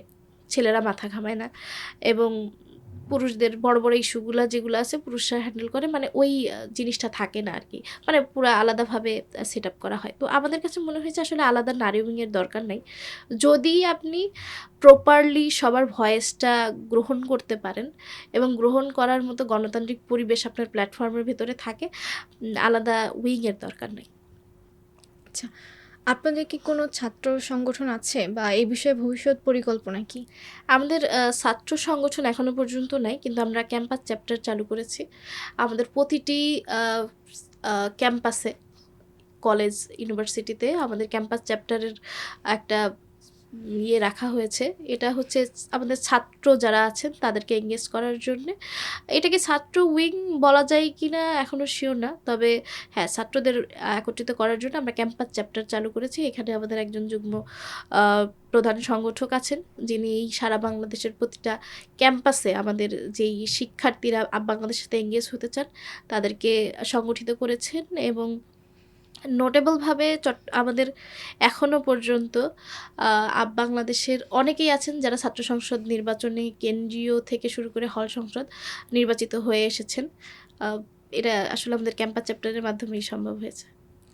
আপনাদের বিভিন্ন প্রোগ্রাম বা ক্যাম্পেইনে সাধারণ মানুষ থেকে কতটুকু রেসপন্স পাচ্ছেন? আ আমাদের ক্যাম্পেইন বলতে একটা হয়েছিল গণসংযোগ। ওটাই সবচেয়ে বড় ক্যাম্পেইন হয়েছিল। সেখানে গিয়ে আমরা আমাদের লক্ষ্যই ছিল যে বাংলাদেশকে চেনানো এবং মানুষ আমাদেরকে চিনবে এটা আমরা এক্সপেক্ট করি নাই। কিন্তু কিছু, কিছু জায়গায় চিনেছে। মেইন কথা হচ্ছে মানুষের কাছে যাওয়ার একটা ইচ্ছা ছিল যে আসলেও মানুষের ভেতরে নতুন কিছু দেখার আগ্রহ আছে কিনা এটা জানা। তো সেখান থেকে আমরা প্রায় সবগুলা বিভাগে, সবগুলা জেলাতে গণসংযোগ করেছিলাম এবং আমাদের কাছে মনে হয়েছে না, মানে বাংলাদেশ না। মানুষ আসলেই চায় নতুন কিছু, নতুন একটা রাজনৈতিক আ ব্যবস্থা বা রাজনৈতিক কালচার। তো বাংলাদেশকে মানুষ ওই গণসংযোগে হয়তো চিনেনি। কিন্তু আমরা মানুষের চিন্তাভাবনা, মানুষ কি চায় সেটা সংগ্রহ করতে সক্ষম হয়েছিলাম এবং পরবর্তীতে গিয়ে আমরা যতগুলা কার্যক্রম করেছি এবং যতগুলা বিষয়ে বাংলাদেশ স্ট্যান্ড নিয়েছে আ আ সাধারণের অবশ্যই সমর্থন পেয়েছি এবং সাধারণের সমর্থন পাওয়ার জন্যই এখনো পর্যন্ত তাদের কন্ট্রিবিউশন ক্রাউড ফান্ডিং এর মাধ্যমে আমাদের আসছে। মানুষ চেয়েছে, মানুষ এখনো চায়, এখনো আশাবাদী বাংলাদেশকে নিয়ে। তো এটা আসলে আমাদের কার্যক্রমের মাধ্যমেই হয়েছে। সেই সাথে মানুষের ওই যে নতুন একটা কালচার দেখার ইচ্ছা, সেইখান থেকে আসলে এখনো পর্যন্ত আমরা পজিটিভ পাই, ফিডব্যাক পাচ্ছি। আচ্ছা, আপনাদের গণসংযোগটা কিরকম ছিল আরকি? কতটুকু বা কতটা জেলায় আপনারা পৌঁছেছিলেন? আমরা পৌঁছানো বলতে আমরা প্রতিটা জেলাতেই গেছি। ২-১ টা হয়তো বাকি ছিল। যেই জায়গাগুলাতে আসলে শিডিউলের কারণে হয়নি। আমরা প্রতিটা জেলা, প্রতিটা বিভাগ এবং আমরা চেষ্টা করেছি আমাদের যত জায়গায় কমিটি আছে সবগুলা জায়গাতে গিয়ে মানুষের সাথে সরাসরি কথা বলতে, এবং যারা বাংলাদেশকে ভালোবেসে বাংলাদেশে অংশগ্রহণ করেছে সবাইকে নিয়ে আমরা অন্ততপক্ষে সবার কাছে গিয়ে দেখা করে আসা, এবং এটা সম্ভব হয়েছে। ২-১ টা জেলা হয়তো বাকি ছিল। বাকি আমরা সমস্ত জায়গায় কভার করতে পেরেছি। আপনাদের প্ল্যাটফর্মের বিভিন্ন কার্যক্রম কিংবা কোনো কাজ করতে গেলে কি আপনারা কোনো পক্ষ থেকে বাধার সম্মুখীন হন কিংবা হয়েছেন কিনা? উম এটা একটা ভালো পরিবেশ বলা যায় এখনো পর্যন্ত জুলাইয়ের পরে, যেখানে আম আমরা আমাদের কার্যক্রম চালানোর ক্ষেত্রে কোনো প্রকার কোনো পক্ষের থেকে হুমকি-ধামকি কিংবা বাধার সম্মুখীন হইনি।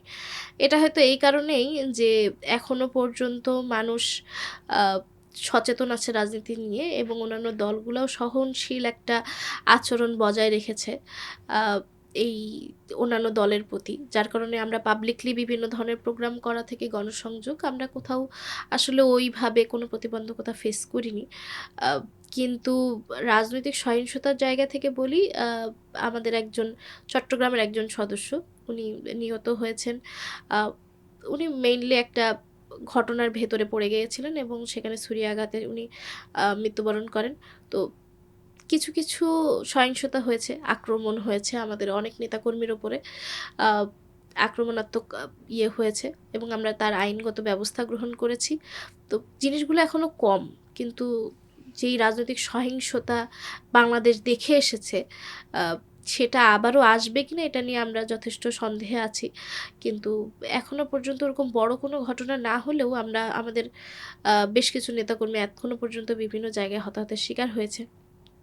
এবং আমরা আ জানি না যে ভবিষ্যতে আসলে কি হতে চলেছে। তবে এই ধরনের সহিংসতা যাতে না হয় সেটার জন্যও অবশ্যই আমাদের পদক্ষেপ থাকবে। আপনাদের সাথে যদি কোনো ব্যক্তি যুক্ত হতে চায়, তার পলিটিক্যাল ব্যাকগ্রাউন্ড কি আপনারা চেক করে নিন? সে ফ্যাসিস্টের সাথে যুক্ত কিনা বা তার ব্যাকগ্রাউন্ডে আওয়ামী লীগের সাথে কোথাও কোনো সংযুক্তি আছে কিনা? হ্যাঁ, অবশ্যই। আমরা হচ্ছে আম বলেছিলাম যে কারা আমাদের সাথে যুক্ত হতে পারবে। তো এক্ষেত্রে আমাদের ১ম কথাই ছিল যে ফ্যাসিস্টের পৃষ্ঠপোষক বা ফ্যাসিস্ট আমলে যারা অ্যাক্টিভলি অংশগ্রহণ করেছে এবং যারা এই ফ্যাসিস্ট মতাদর্শে বিশ্বাসী, তারা কেউই আমাদের প্ল্যাটফর্মে অংশগ্রহণ করতে পারবে না। এর বাইরে আসলে সবাই অংশগ্রহণ করতে পারবে দলমত নির্বিশেষে। আপনি আগে কি করেছেন, আগে কোন দলে ছিলেন, এটা আসলে ফ্যাক্ট না। যদি না সেটা ফ্যাসিস্ট হয় আরকি, আওয়ামী লীগের কেউ হয়। বাংলাদেশের বিভিন্ন জাতীয় ইস্যুগুলোতে বাংলাদেশ মাঠে কতটুকু কাজ করছে? আমরা চেষ্টা করছি আমাদের 100% অ্যাক্টিভ থাকার। আমরা মাঠে যেকোনো যৌক্তিক আন্দোলন কিংবা যৌক্তিক ইস্যুতে আমরা আমাদের কর্মসূচি দেই। আমাদের তাৎক্ষণিক বিক্ষোভ থেকে শুরু করে আমাদের যতটা করা যায় অংশগ্রহণ, আমরা পরিপূর্ণভাবে সেটা বাস্তবায়ন করার চেষ্টা করছি। আপনার প্ল্যাটফর্মের ২ জন নেতা জুনায়েদ এবং রিফাত ভাইয়ের নির্বাচন করার গুঞ্জন শোনা গিয়েছিল। এটা কতটুকু সত্য? না আসলে আ গুঞ্জন শোনা যাচ্ছিল এবং আ একটা পর্যায়ে গিয়ে মনে হয়েছিল যে হয়তো নির্বাচন করাটা জরুরি।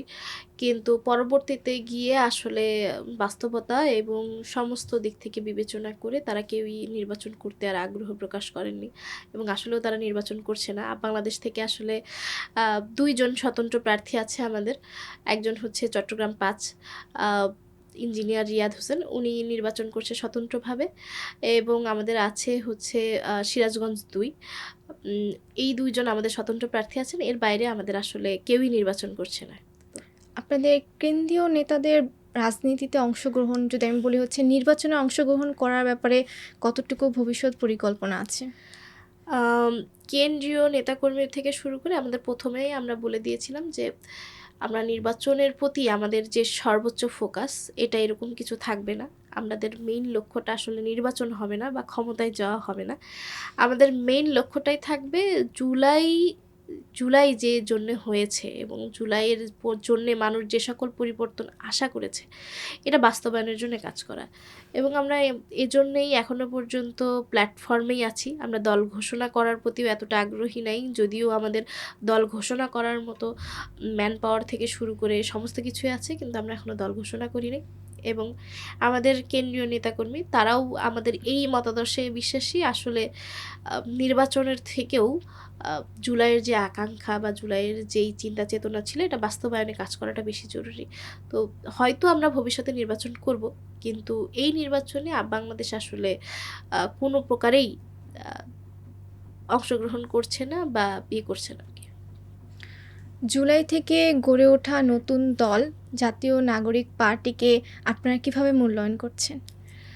আম, জুলাইয়ের পরে আসলে মানুষের সবচেয়ে বড় আশা আকাঙ্ক্ষার জায়গা ছিল এনসিপি। মূল্যায়নের জায়গা যদি আমি বলতে চাই সেটা হয়তো আহ, একটা প্রতিপক্ষ রাজনৈতিক দল হিসেবে কথাটা চলে আসবে, কিন্তু আসলে মূল্যায়ন বলতে আমরা বলতে চাই যে আহ, তাদের হয়তো যেই মতাদর্শ বা যেই আদর্শের ভিত্তিতে গড়ে উঠেছিল সেটা হয়তো ধরে রাখতে তারা কোথাও না কোথাও ব্যর্থ হয়েছে। এবং এখনো পর্যন্ত নির্বাচনের ইস্যুতে যদি দেখেন যে তারা পুরো বছরটা জুড়ে এক ধরনের কথা বলেছে এবং পরবর্তীতে নির্বাচনের সময় এসে তাদের সমস্ত কথাবার্তা সব চেঞ্জ হয়ে গিয়েছে। তো এইগুলা আসলে আহ, বিশ্বাস করতে বাধা দেয়। তারা আসলে কি করবে না করবে এটা নিয়ে মানুষের ভিতরে সন্দেহ জাগায়। সেই জায়গা থেকে আসলে আমার মনে হয় যে যেই বিশ্বাসের জায়গা থেকে এনসিপি গড়ে উঠেছিল এখন সেই বিশ্বাসের জায়গাটা অনেকটাই নষ্ট হয়ে গেছে। এনসিপির কিছু কিছু নেতাকর্মীর প্রতি মানুষের এখনও দৃঢ় বিশ্বাস আছে, কিন্তু ওভারঅল এনসিপির যেই ভবিষ্যৎ বা কার্যক্রম বা যে কোনো কিছু এইটা নিয়ে আমার মনে হয় যে তারা সেই জায়গাটা অনেকটাই নষ্ট করে ফেলেছে এবং মানুষ আসলে খুব বেশি দলগতভাবে এনসিপির প্রতি অতটা আশাবাদী না। বিএনপি কিংবা জামাত থেকে জোটবদ্ধ হয়ে নির্বাচন করার ব্যাপারে কোনো প্রস্তাব এসেছিল কিনা? জোটবদ্ধ হয়ে নির্বাচনের প্রস্তাব অবশ্যই এসেছিল, কিন্তু আমরা চেয়েছিলাম একটা জামাত এবং বিএনপির বলয়ের বাইরে গিয়ে একটা তৃতীয় কোনো শক্তি হিসেবে উঠে আসা যায় কিনা। তো এটা নিয়ে আপনারা জানবেন যে একটা জোটের কথা উঠছিল, যে একটা জোট আসতে পারে। তো ওইটার ইনিশিয়েটিভ আসলে বাংলাদেশে নিয়েছিল। আমরা চেয়েছিলাম যে বাংলাদেশে যে বিদ্যমান প্যারালাল দুইটা রাজনৈতিক দল হয়ে গেছে যে বিএনপি আর জামাত, এর বাইরে গিয়ে একটা সক্রিয় এবং স্বতন্ত্র কোনো রাজনৈতিক সিস্টেম গড়ে তোলা যায় কিনা। তো এটার জন্য আমরা অনেকগুলো রাজনৈতিক দলের সাথে কথা বলেছি, এবি পার্টি, রাষ্ট্র সংস্কার, এবং ইনিশিয়ালি আমরা এবি পার্টি এবং রাষ্ট্র সংস্কার একত্রিত হয়ে বিভিন্ন প্রোগ্রাম করেছি। পরবর্তীতে এনসিপিকে সেখানে ইনক্লুড করার চেষ্টা হয়েছে, কিন্তু বাই ডিফল্ট আর কি আমাদের কিছু শর্ত ছিল। যেমন আহ, এই যে জোট হবে এই জোটটা পুরোপুরিভাবেই শুধুমাত্র জুলাইয়ের আকাঙ্ক্ষা বাস্তবায়নের জন্য কাজ করবে। এই জোটের মেন লক্ষ্য থাকবে সংস্কার এবং এর ভিত্তিতেই আসলে এই জোটটা আগাবে। তো এরকম একটা প্রস্তাব ছিল আমাদের দিক থেকে, কিন্তু অন্য যে সকল দল তারা আসলে এই প্রস্তাবে রাজি ছিল না এবং ইনিশিয়ালি এই জোটটা হয়ও নাই। আমাদের ইচ্ছা ছিল যে বিএনপি জামাতের বাইরে গিয়ে কোনো একটা সক্রিয় রাজনৈতিক শক্তি হিসেবে উঠে আসা, আর আদারওয়াইজ আমরা আসলে এই বিদ্যমান বন্দোবস্তের অংশ হিসেবে মানে নির্বাচনে অংশগ্রহণ করব না। যার কারণে যখনই এই জোটটা সম্ভব হয়নি এবং আমরাও আসলে নির্বাচনে খুব বেশি আগ্রহী হইনি। কারণ আমার যদি ওই বিদ্যমান কোনো রাজনৈতিক দলের অধীনেই নির্বাচন করার থাকে তাহলে আহ, এই যে জুলাইয়ের পরবর্তীতে গিয়ে এতগুলো নতুন রাজনৈতিক দল বা সংগঠন গড়ে ওঠা এটা আসলে খুব একটা দরকার ছিল না। তো সেই জায়গা থেকেই আমরা আহ, প্রস্তাব থাকলেও আমরা গ্রহণ করিনি। নিজেরা চেষ্টা করেছিলাম একটা সক্রিয় অবস্থান তৈরি করতে অনেকগুলো রাজনৈতিক দল নিয়ে, কিন্তু সবাই সেটা চায়নি এবং আখেরে এই ধরনের জোটটা আসলে সম্ভবও হয়নি। যার কারণে বাংলাদেশে যে তৃতীয় রাজনৈতিক একটা জোট বা শক্তি উঠে আসার সুযোগ ছিল সেটাও সম্ভব হয়নি। যার কারণে আসলে নির্বাচন নিয়ে আমাদের খুব একটা আর আশা আকাঙ্ক্ষা নাই।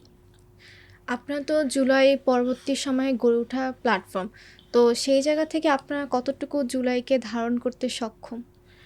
দেখুন, জুলাইয়ে মানুষ কী চেয়েছে? মানুষ চেয়েছে যে বিদ্যমান যে রাজনৈতিক ব্যবস্থা আছে, যেখানে মানি পাওয়ার, মাসল পাওয়ার, এরপরে হচ্ছে টাকার ফ্লো, আ নির্বাচন করতে গেলে মিনিমাম ১০ থেকে ১৫ কোটি টাকা খরচ করা, এরপরে ক্ষমতাই মেইন ইস্যু। এগুলা থেকে সমস্ত কিছু থেকে বেরিয়ে এসে মানুষ একটা সুন্দর রাজনৈতিক পরিবেশ দেখবে, যেখানে একজন রাজনীতিবিদের আ আয়ের উৎস রাজনীতি হবে না। তার আলাদা পেশা থাকবে। সে তার পেশা কন্টিনিউ করে রাজনীতি করবে। সে অবশ্যই জনগণের টাকা মেরে খেয়ে রাজনীতি করবে না, এবং তার মূল লক্ষ্য ক্ষমতায় যাওয়া না, বরং মানুষ কি চায়, মানুষ কি চাইছে, এটা বাস্তবায়ন করা। তো এই জায়গা থেকে আমার মনে হয়েছে যে এখনো পর্যন্ত আমরা ওই চিন্তা চেতনা ধরে রাখতে সক্ষম। আমরা না ওই ক্ষমতার দিকে বেশি আগ্রহী, না আমরা চাই যে আমাদের আ জীবনযাত্রা সমস্ত কিছুই রাজনীতি থেকে আসবে, আমাদের আয় সমস্ত কিছু রাজনীতি থেকে আসবে। এই ধরনের আমরা চিন্তা চেতনা রাখি না। আমরা কমপ্লিটলি একটা নতুন সিস্টেম চাই, আ যেখানে রাজনীতি মানুষ ইচ্ছাকৃতভাবে করবে, নাকি তার আয়ের উৎস হিসেবে রাজনীতিকে ব্যবহার করবে। তো সেই জায়গা থেকে আমরা এখনো আমাদের ওই গড়ে ওঠার যেই মতাদর্শ ছিল এবং নতুন রাজনৈতিক পরিবেশ আনার যে একটা চেষ্টা ছিল, আমরা এখনো পর্যন্ত সেই জায়গাতেই আছি। আপনাদের ২ নেতা জুনায়েদ এবং রিফাত, উনারা বাংলাদেশ কেন গড়ে তুললেন? উনারা তো এনসিপিতে যোগদান করতে পারতেন। দেখুন, এনসিপিতে ওনারা নাগরিক কমিটিতে ছিলেন, এবং নাগরিক কমিটিতে থাকার পরে যখন নাগরিক পার্টি গঠন হয়, তখন তাদের কথাই ছিল এটা, যে এই দলটা কেন তৈরি হয়েছে আসলে? এটা তো জুলাইয়ের আকাঙ্ক্ষা বাস্তবায়নের জন্য তৈরি হয়েছে। তো জুলাইয়ের আকাঙ্ক্ষার তো অন্যতম এটাও ছিল যে যেখানে মানি পাওয়ার চলবে না। এখানে আ আপনার দলকে কোনো একটা ইন্ডাস্ট্রি বা কোনো একটা ব্যক্তি টাকা দিচ্ছে তার অনৈতিক কার্যকলাপ ঢেকে রাখার জন্যে, বা আপনি তাকে হেল্প করবেন এর বিনিময়ে, এগুলা থেকে বেরিয়ে আসার জন্যই তো আসলে জুলাই হয়েছে, এবং জুলাইয়ের পরবর্তী দলগুলো হয়েছে। তো তাদের মেইন যেই অবজেকশনের জায়গা ছিল, সেটা হচ্ছে অর্থনৈতিক ব্যবস্থা এবং দলের ভেতরে পরিপূর্ণভাবে গণতান্ত্রিক পরিবেশ গড়ে তোলা। তো এই ২ টা জিনিসই আসলে তারা সেখানে পায়নি, এবং তাদের মনে হয়েছে যে এখানেও হয়তো পরিপূর্ণভাবে ওই আশা আকাঙ্ক্ষা, জুলাইয়ের আশা আকাঙ্ক্ষা বাস্তবায়ন হবে না, এবং তার প্রেক্ষিতেই তারা আসলে বাংলাদেশ গড়ে তুলেছে। এবং পরবর্তীতে গিয়ে আপনি এনসিপির বিভিন্ন ধরনের কার্যক্রম দেখবেন, এবং বিভিন্ন ধরনের ইস্যুগুলা যদি দেখেন, যে দলের ভেতরে গণতান্ত্রিক পরিবেশ থেকে শুরু করে অর্থনৈতিক যে ইস্যু, এটা আসলে পরে প্রমাণিতও হয়েছে। তারা তাদের জায়গাটা ধরে রাখতে পারেনি।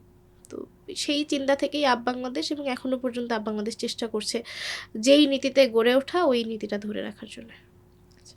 আসন্ন নির্বাচনকে ঘিরে বিএনপি এবং জামাত জোটকে নিয়ে আপনার মতামত কি? উম যদি জোটের কথা বলি, আমরা চিন্তা করি যে আ ব্যক্তির দিকে মানুষ ফোকাস দিক। কোন জোট, কোন প্রতীক, এটার থেকে কোন ব্যক্তি আসলে তার এলাকার জন্যে যোগ্য, তার এলাকার পরিবেশ উন্নয়নের জন্য যোগ্য, এবং কে এলে তার এলাকার অন্যান্য রাজনৈতিক মতাদর্শের লোকজন হতাহতের শিকার হবে না, এবং কে এলে অন্ততপক্ষে পুনরায় ফ্যাসিস্ট যেই কালচার ছিল এটা বাস্তবায়ন হবে না। এগুলোর উপর ভিত্তি করে আসলে মানুষের ভোট দেওয়া উচিত। আমি জোটগুলাকে সাধুবাদ জানাই। তারা জোট করেছে এবং নির্বাচনে একটা ক্ষমতায় যাওয়ার চেষ্টায় আছে। আ কিন্তু বিষয় হচ্ছে যে এমন হতে পারে যে আপনার জোটের সমস্ত ব্যক্তি সমানভাবে যোগ্য না। কাজেই প্রতীকের থেকে ব্যক্তির যোগ্যতার উপরে বেশি ফোকাস দিতে আমরা আগ্রহী, এবং আমি ব্যক্তিগতভাবে এটাই মনে করি যে জোট যেই যার সাথে করুক না কেন, আমাদের উচিত যার, যার এলাকাতে সচেতনভাবে ভোট দেওয়া। কারণ উনি আপনার এলাকারই প্রতিনিধিত্ব করবেন। সে বিএনপির হতে পারে, জামাতের হতে পারে, এনসিপির হতে পারে। সকলের উচিত আপনার এলাকার চিন্তা করে এরপরে ভোটটা প্রদান করা। জোট করেছেন তারা হচ্ছে নিজেদের মতামত এবং নিজেদের যেই পছন্দের জায়গা থেকে মনে হয়েছে সেখান থেকে জোট করেছেন, এবং আমি আশা রাখি যেই প্রতিশ্রুতিগুলা এই জোটের প্রার্থীগণ দিচ্ছেন তার পরিপূর্ণ বাস্তবায়ন করবেন, এবং মানুষের কাছে মেইন যেই চাহিদা থাকবে সেটা হচ্ছে যে সংস্কারের জন্য যারা কাজ করবে তাদেরকে বেছে নিন, সেটা যেই হোক, যে দলেরই হোক, যে মতেরই হোক। আচ্ছা, বাংলাদেশের মানুষের আশা আকাঙ্ক্ষা পূরণে অন্তর্বর্তীকালীন সরকার কতটুকু সফল? এই অন্তর্বর্তীকালের সরকারের যেই সফলতা বা বিফলতা এটা নিয়ে আমি অনেকগুলো জায়গায় কথা বলেছি। আমার কাছে মনে হয়েছে যে আ আশা আকাঙ্ক্ষা মানে বাস্তবায়নে এটা পুরোপুরিভাবেই অসফল। আমরা যেই চিন্তা করেছিলাম যে এই অন্তর্বর্তীকালীন সরকার আমাদের সমস্ত প্রশাসন থেকে শুরু করে আ সমস্ত জায়গায় যেটা লাস্ট ১৭ বছর ধরে ফ্যাসিস্ট নিজের মতো করে তৈরি করেছে বা নিজের মতো করে আ রেখেছে, এই পুরা জিনিসটার একটা পরিবর্তন আসবে এবং প্রশাসনিক ব্যবস্থা, পুলিশ ব্যবস্থা, বিচার ব্যবস্থা থেকে শুরু করে সমস্ত জায়গায় একটা পরিবর্তন আসবে। কিন্তু আপনি দেখবেন যে পুলিশের পোশাক ছাড়া আসলে খুব একটা কিছু পরিবর্তন হয়নি। প্রশাসনিক যেই সচিবালয় থেকে শুরু করে আ সমস্ত জায়গা, এই সমস্ত জায়গায় এখনো পর্যন্ত ফ্যাসিস্ট আমলে যারা ছিল তারাই মানে এখনো পর্যন্ত সেসব পদে আছে। আশা আকাঙ্ক্ষার জায়গা থেকে হিউজ ছিল এই অন্তর্বর্তীকালীন সরকারের কাছে, কিন্তু আসলে কিছুই করেনি। আমার কাছে ব্যক্তিগতভাবে মনে হয় যে এই অন্তর্বর্তীকালীন সরকারের একটাই লক্ষ্য, সেটা হচ্ছে নির্বাচন করে দিয়ে কোনোমতে এখান থেকে চলে যাওয়া। কিন্তু আমরা যেটা চেয়েছিলাম যে ইনিশিয়াল যেই মেন জায়গাগুলোতে সংস্কার, সেটার কোনোটাই আসলে অন্তর্বর্তীকালীন সরকার করতে পারেনি এবং এটি আরকি সবচেয়ে বড় ব্যর্থতা। যে মানুষ তো আসলে জুলাইয়ে জীবন শুধুমাত্র একটা ভোটের জন্য দেয়নি। যে একটা সুষ্ঠু নির্বাচন হবে বা নির্বাচন করানোর জন্যে তো এত মানুষ জীবন দেয়নি। মানুষ চেয়েছিল সার্বিকভাবে প্রশাসনিক এবং সমস্ত স্তরে একটা পরিবর্তন, সংস্কার। কিন্তু সেটি আসলে বাস্তবায়নে এই অন্তর্বর্তীকালীন সরকার পুরোপুরিভাবে ব্যর্থ। এটিকে বলা যায় যে আ নির্বাচন নিশ্চিতকরণ একটা সরকার। এটাকে অন্তর্বর্তীকালীন সরকার না, এটা নির্বাচন দেওয়ার মতো একটা সরকার। এছাড়া আসলে কিছুই নাই। বাংলাদেশে কোনো রাজনৈতিক দল যদি ফ্যাসিস্টকে ফিরিয়ে আনতে চায়, আমি যদি বলি আওয়ামী লীগকে ফিরিয়ে আনতে চায়, তাহলে সেক্ষেত্রে আপনাদের কি ভূমিকা থাকবে? আম শুধু আনতে চায় না, কেউ যদি এ ধরনের কোনো চিন্তা করে যে তারা ফ্যাসিস্ট আওয়ামী লীগকে ফিরিয়ে আনবে, আবারও তাদেরকে তাদের ক্ষমতায় ফিরিয়ে আনবে, আমি বলতে চাই যে শুধু বাংলাদেশ না, সারা বাংলাদেশের মানুষ ওই দলকেই আবার আসলে হাসিনার বা আওয়ামী লীগ যেখানে গেছে ওইখানে পাঠানোর জন্য এনাফ। আ খুবই বাজেভাবে মানুষ তাদেরকে প্রতিহত করবে। মানুষ সমস্ত ইস্যুতে আ এখন সচেতন। বিশেষ করে আওয়ামী লীগ ইস্যুতে মানুষ কোনোভাবেই চায় না যে আওয়ামী লীগ ফিরে আসুক বা তাদেরকে কোনোভাবেই আবারও পুনর্বাসিত করা হোক।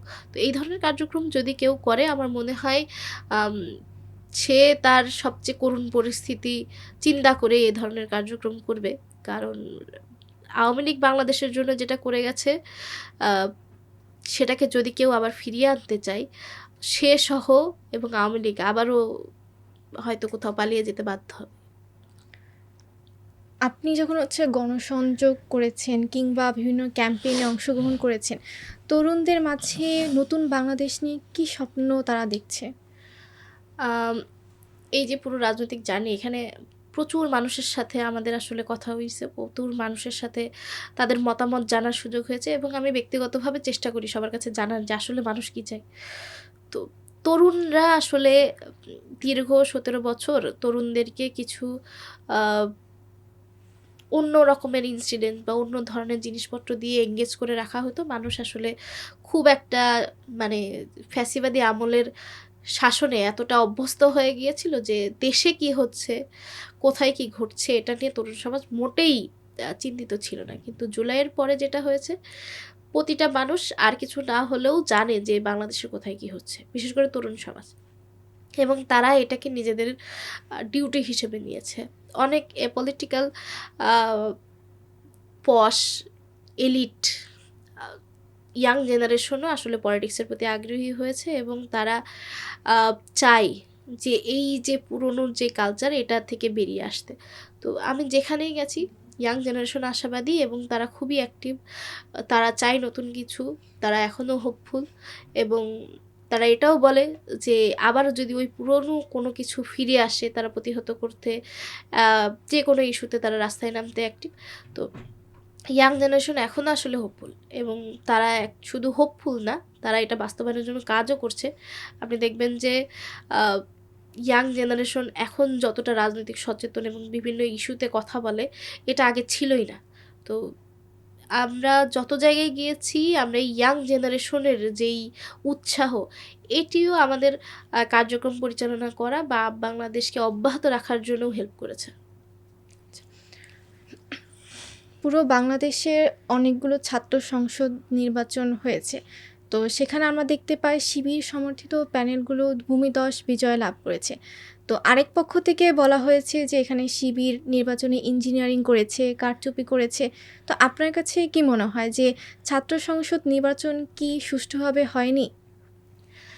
না, আমি আম সমস্ত ছাত্র সংসদ নির্বাচন অনেক ক্লোজলি দেখার বা অবজারভেশন করার সুযোগ হয়েছে। তো সেই জায়গা থেকে আমি যদি বলতে চাই যে ইঞ্জিনিয়ারিং হোক বা যেটাই হোক, অনেকে বলেছে যে এত সচেতন মানুষ, সচেতন স্টুডেন্ট ইউনিভার্সিটির, তারা কিভাবে একটা প্যানেলকে নির্বাচিত করে। তো আমার কাছে মনে হয় যে মানুষ তাদের একদম পুরোপুরিভাবে গণতান্ত্রিক যেই আচরণ সেটিই ছাত্র সংসদ নির্বাচনগুলোকে দেখিয়েছে। এখানে কোনো ইঞ্জিনিয়ারিং বা কারচুপি হওয়ার কোনো সুযোগ ছিলও না এবং আমি বিশ্বাস করি হয়ও নি। কারণ মানুষ চেয়েছিল যে, মানুষ না আরকি, আমি যদি ইউনিভার্সিটির স্টুডেন্টদের কথা বলি, তারা চেয়েছিল যে যাদের কাছে তারা নিরাপদ, ক্যাম্পাস নিরাপদ এবং যাদের কাছে তারা অভিযোগ এবং বিভিন্ন ধরনের কথাবার্তা খুবই নিরাপদভাবে ব্যক্ত করতে পারবে, তাদেরকেই তারা ভোট দিয়েছে এবং জয়যুক্ত করেছে। এমনও আছে যে কিছু, কিছু জায়গাতে তো শিবিরের অনেকেই জয়লাভ করেনি। এরকম আছে যে জাহাঙ্গীরনগরের কথা বলুন বা হচ্ছে রাজশাহী ইউনিভার্সিটির কথা বলুন বা ঢাকা ইউনিভার্সিটির সমাজসেবা সম্পাদক, সাহিত্য সম্পাদক, এদের কথা বলুন, এরা কিন্তু আসলে শিবিরের প্যানেলে ছিল না। মানুষ নিজের ইচ্ছাতেই তাদেরকে জয়যুক্ত করেছে। তো বিষয়গুলা হয়েছে যে স্টুডেন্টরা যাদেরকে নিজেদের সবচেয়ে কমফোর্ট জোন হিসেবে দেখেছে, যারা স্টুডেন্টদের কাছে পৌঁছাতে সক্ষম হয়েছে, স্টুডেন্টরা তাদেরকে নির্বাচিত করেছে। এখন এটা যদি বাই ডিফল্ট কোনো একটা প্যানেলের থেকে বেশি হয়ে যায়, তো এটাকে মানে ইঞ্জিনিয়ারিং বা কারচুপি বলার কোনো সুযোগ নেই। আম আপনারা যদি মনে করেন যে অন্য দল যদি মনে করে যে তাদের সাথে ইনজাস্টিস হয়েছে বা কারচুপি হয়েছে, আপনাদের উচিত ছিল যে নির্বাচনে হারার পরবর্তীতে গিয়ে কী, কী কারণে হেরেছেন, কোন, কোন বিষয়গুলা আপনাদের আজকে এই হারের জন্যে কারণ, এগুলা বের করে পরবর্তী নির্বাচনের আগে এগুলা নিয়ে কাজ করার। কিন্তু আমি অন্য কোনো রাজনৈতিক দলের প্যানেলগুলোকে দেখি নাই যে তারা তাদের হারকে বিশ্লেষণ করেছে বা সেটা নিয়ে কাজ করেনি। এবং যার ফলে একটার পর একটা ইউনিভার্সিটিতে আসলে শিবির সমর্থিত প্যানেলগুলোর অনেক বড় জয় হয়েছে। এটা পুরোপুরিভাবেই স্টুডেন্টদের রায় ছিল। এবং সামনের জাতীয় নির্বাচনেও আসলে মানুষ খুবই সচেতনভাবে ভোট দিবে। আগের মতো অবস্থায় থাকবে না। কাজেই প্রতিটি দলের প্রতিনিধিকে বলতে চাইবো যে মানুষ এখন টাকার বিনিময়ে ভোট কিনে ফেলতে পারবে এরকম আসলে নাই। আপনার কাছ থেকে তো টাকা নিবে, কিন্তু ভোটটা সে ঠিকই জায়গা মতো দিবে। তো আমাদের সচেতন হওয়া উচিত এবং সেই হিসেবে কাজ করা উচিত এবং ছাত্র সংসদ নির্বাচনগুলোকে সিম্পল বা অ্যাজ আ এক্সাম্পল হিসেবে নিয়ে যদি সবাই কাজ করে, আমার মনে হয় সবাই ভালো করবে। আপ বাংলাদেশ জুলাইয়ের পাশাপাশি মুক্তিযুদ্ধকে কতটুকু ধারণ করে? আপ বাংলাদেশ জুলাইয়ের পাশাপাশি না, মানে একদম ৪৭, ৭১, আপনার ৫২, ২৪, আমরা প্রত্যেকটা ইস্যুকে বাংলাদেশের একটা ধারাবাহিক রাজনৈতিক ইতিহাস হিসেবে দেখি। প্রতিটাই তার জায়গায় নিজ, নিজ সম্মানে এবং নিজ, নিজ গুরুত্বের জায়গা থেকে অবস্থান করছে। কোনোটার সাথে কোনোটার কম্প্যারিজন নাই। প্রত্যেকটা বাংলাদেশের জন্য জরুরি ছিল। প্রত্যেকটা বাংলাদেশের গর্বের ইতিহাস এবং প্রত্যেকটাই বাংলাদেশের মানুষকে এগিয়ে যেতে সাহায্য করেছে এবং আমরা এটাও বিশ্বাস করি যে কোনো একটা ইনসিডেন্ট, সেটা ৪৭ হোক, ৭১ হোক বা ২৪ হোক, কোনোটাকে মানে এককভাবে নিয়ে চেতনা বিক্রি করার কোনো সুযোগ নেই। প্রত্যেকটা যার, যার সম্মানের জায়গায় এবং প্রত্যেকটা ইনসিডেন্ট বাংলাদেশের ইতিহাসে সমান গুরুত্বের সাথে দেখা উচিত এবং আ সেইভাবেই আসলে এটাকে ধারণ করা উচিত। কারণ একক পারিবারিক বা একক দলীয় কোনো ইভেন্ট না। এটা একটা সামগ্রিক বিষয় ছিল। সামগ্রিক যুদ্ধ, সামগ্রিক বিপ্লব, সামগ্রিক গণঅভ্যুত্থান। তো আমরা আসলে এইভাবেই দেখি। আমরা এটা কোনোভাবেই একটার থেকে একটা ছোট, একটা থেকে একটা বড় এইভাবে দেখি না। এক পক্ষ থেকে বলা হয় জামাত মুক্তিযুদ্ধ বিরোধী দল। আপনি একজন রাজনৈতিক ব্যক্তিত্ব হিসাবে এই বিষয়টাকে কিভাবে দেখছেন? জামাতের জন্যে এটা সবচেয়ে বড় কোশ্চেন যে জামাত মুক্তিযুদ্ধের বিপক্ষের দল এটা সেটা। আমার মনে হয় যে এই বিষয়ে জামাতের নেতাকর্মীর পক্ষ থেকে এখনো পর্যন্ত বিশেষ করে জুলাইয়ের পরবর্তী সময়ে স্পষ্ট বক্তব্য দিয়েছে। তারা তাদের অবস্থান জানিয়েছে। তাদের অংশগ্রহণ যদি থেকে থাকে সে বিষয়েও তাদের মতামত দিয়েছে।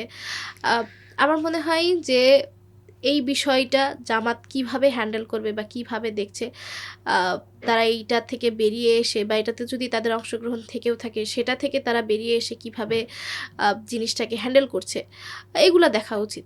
আ তারা যদি ওই সময় অংশগ্রহণ করে থাকে, আমি বলব যে তাদের দলীয় স্ট্যান্ড হয়তো আছে যে আমার খুব মনে হয় যে জামাত এই বিষয়ে তাদের অবস্থান জানিয়ে একটা পাবলিকলি ক্ষমা চেয়েছিল বা যে আমাদের পূর্বসূরিদের একটা বিষয়।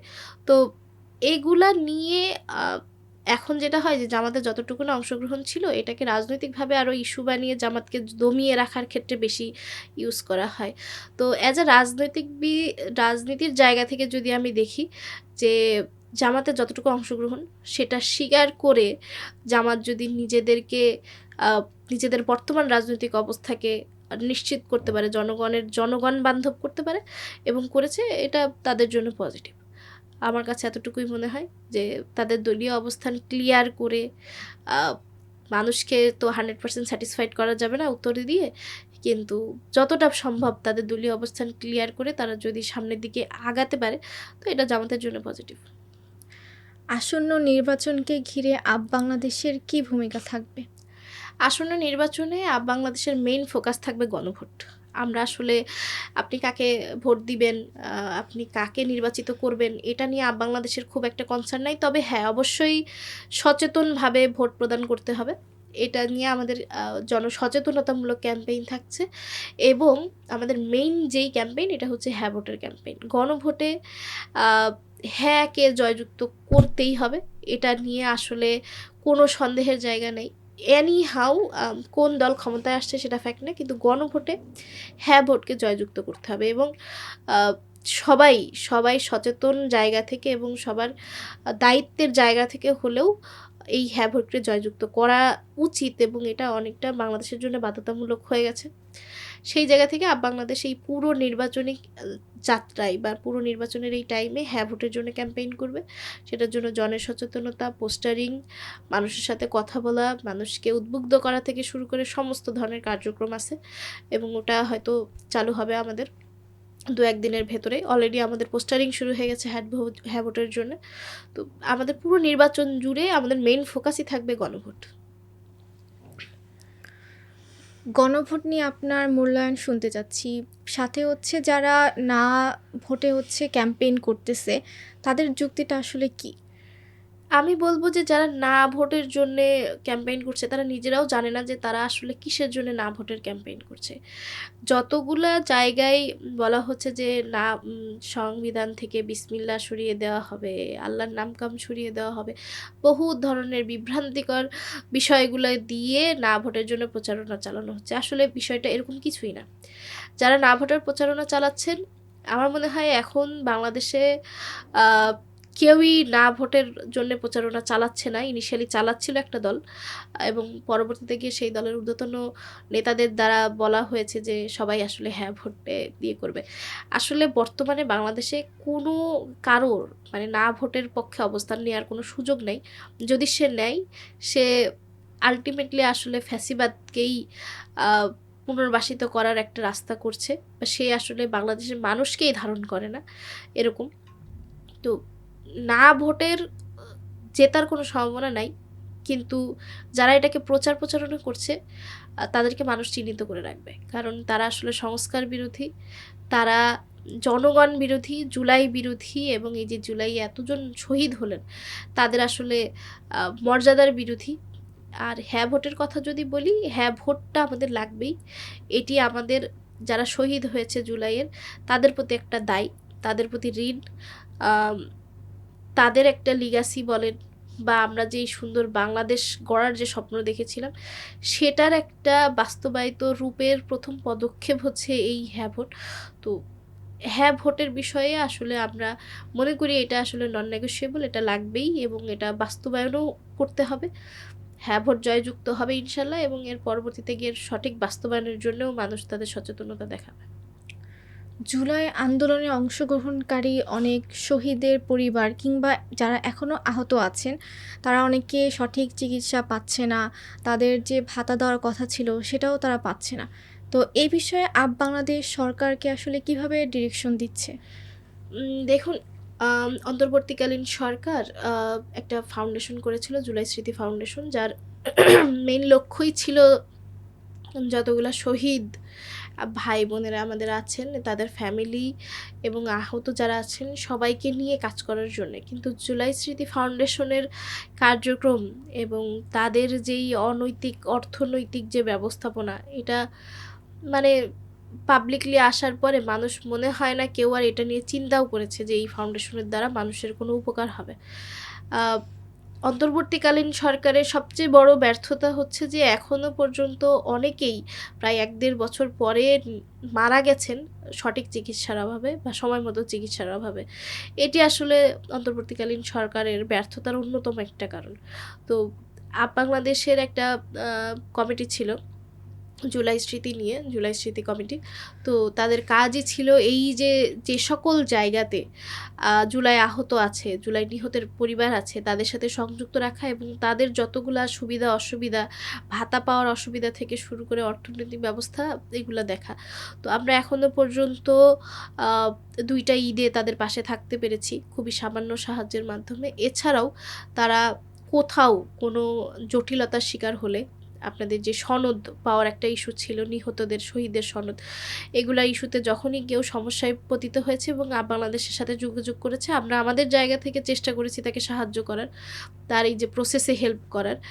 এবং প্রতি জায়গায় এবং প্রতিটা জায়গায় বাংলাদেশ এটা নিশ্চিত করার চেষ্টা করেছে এবং সরকারকে আহ্বান জানিয়েছে যে আর কিছু না হোক, যেই প্রতিশ্রুত বিষয়গুলো ছিল শহীদদের প্রতি বা আহতদের প্রতি, এগুলা যত বাস্তবায়িত হয়।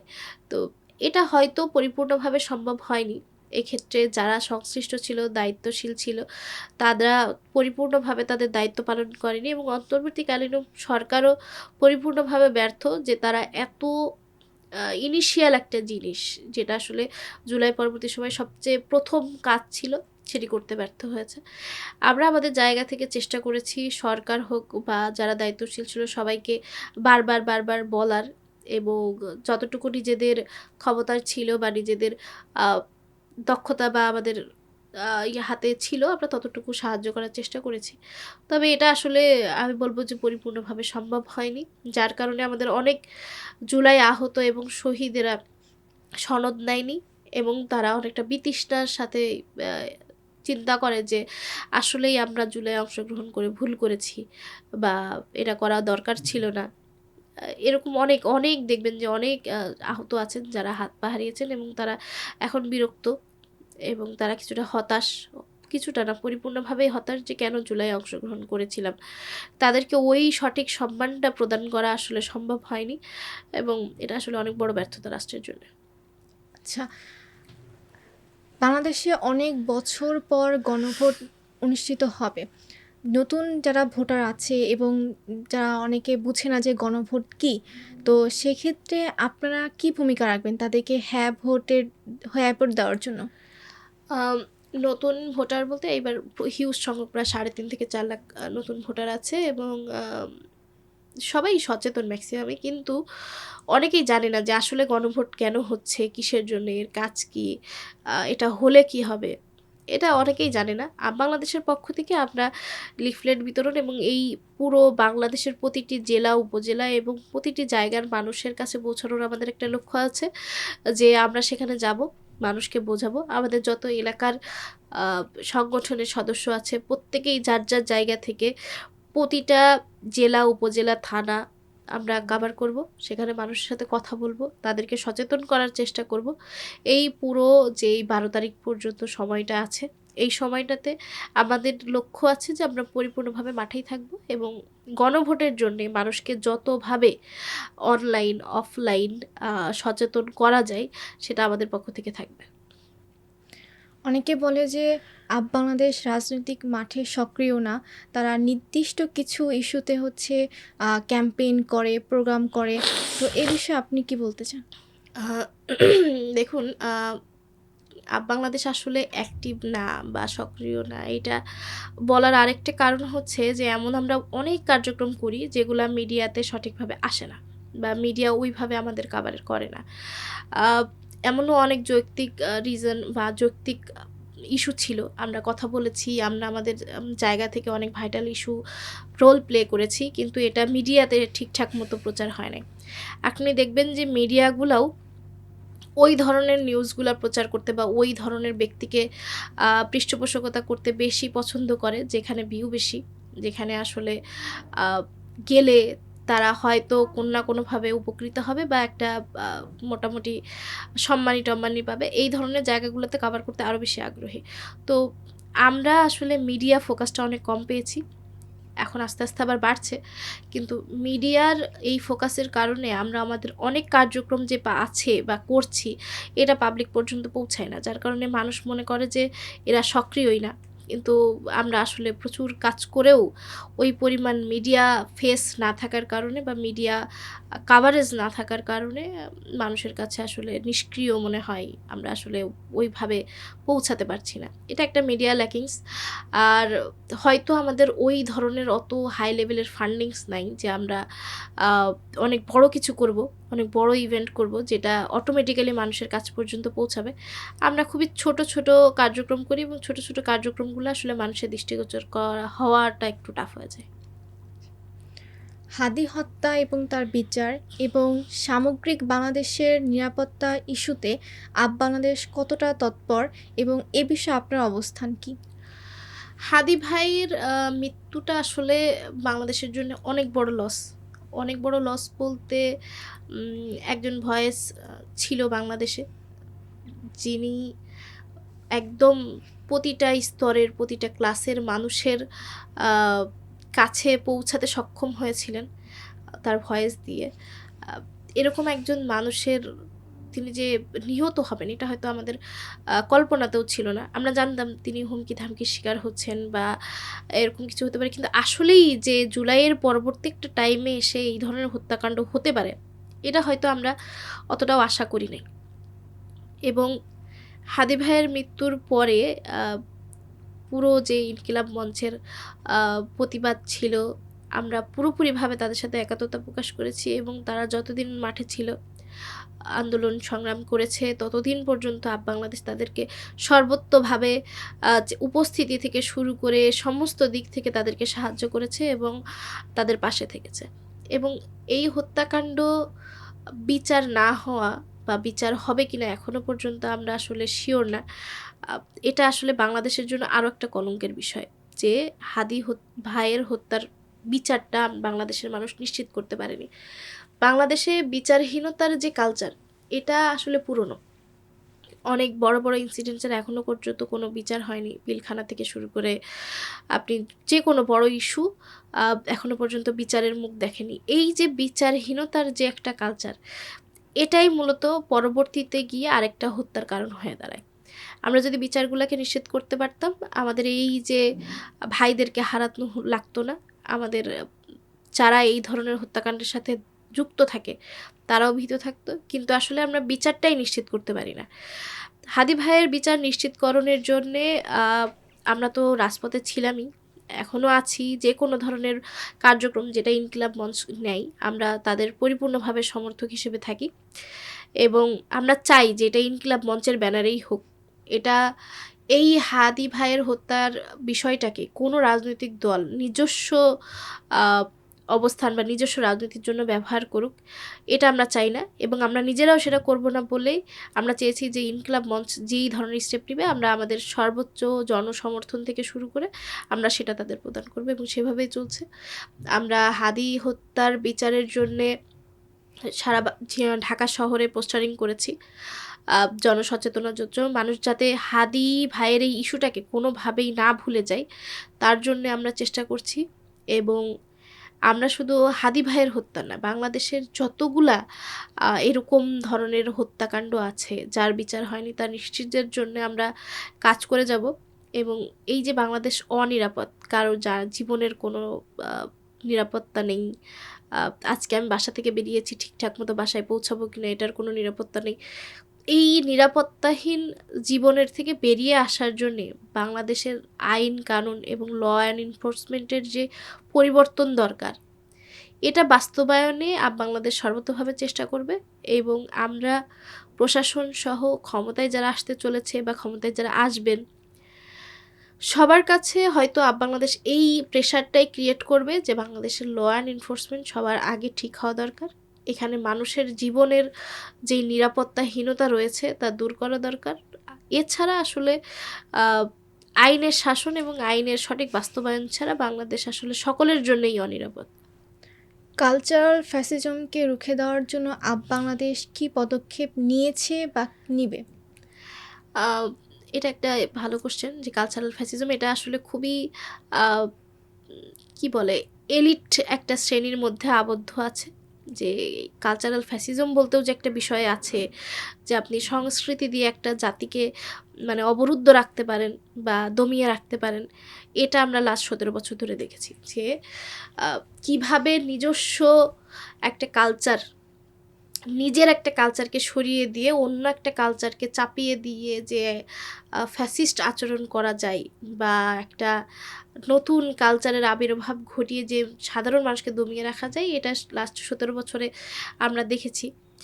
এই যে কালচার যেটা লাস্ট 17 বছর আমাদেরকে দেখানো হয়েছে বা আমাদের উপরে চাপিয়ে দেওয়া হয়েছে, এইখান থেকে বেরিয়ে এসে বাংলাদেশি যে কালচার, বাংলাদেশের মুসলমানদের যে জাতীয়তাবাদী যে কালচার, এই কালচার হচ্ছে বাংলাদেশের গড়ে ওঠার পেছনে অন্যতম কারণ।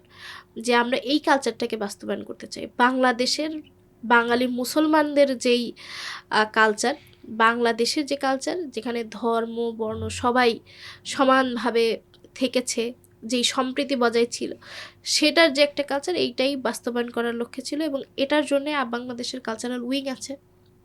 এই কালচারাল উইংয়ে শুধুমাত্র মানে বাংলাদেশি যেই কালচারের বিষয়গুলো আছে, কালচারের অংশ আছে, এইগুলাকে বাস্তবায়ন করার জন্য আমাদের পুরো টিম গঠন করা হয়েছে এবং তারা সেটা নিয়ে কাজ করছে।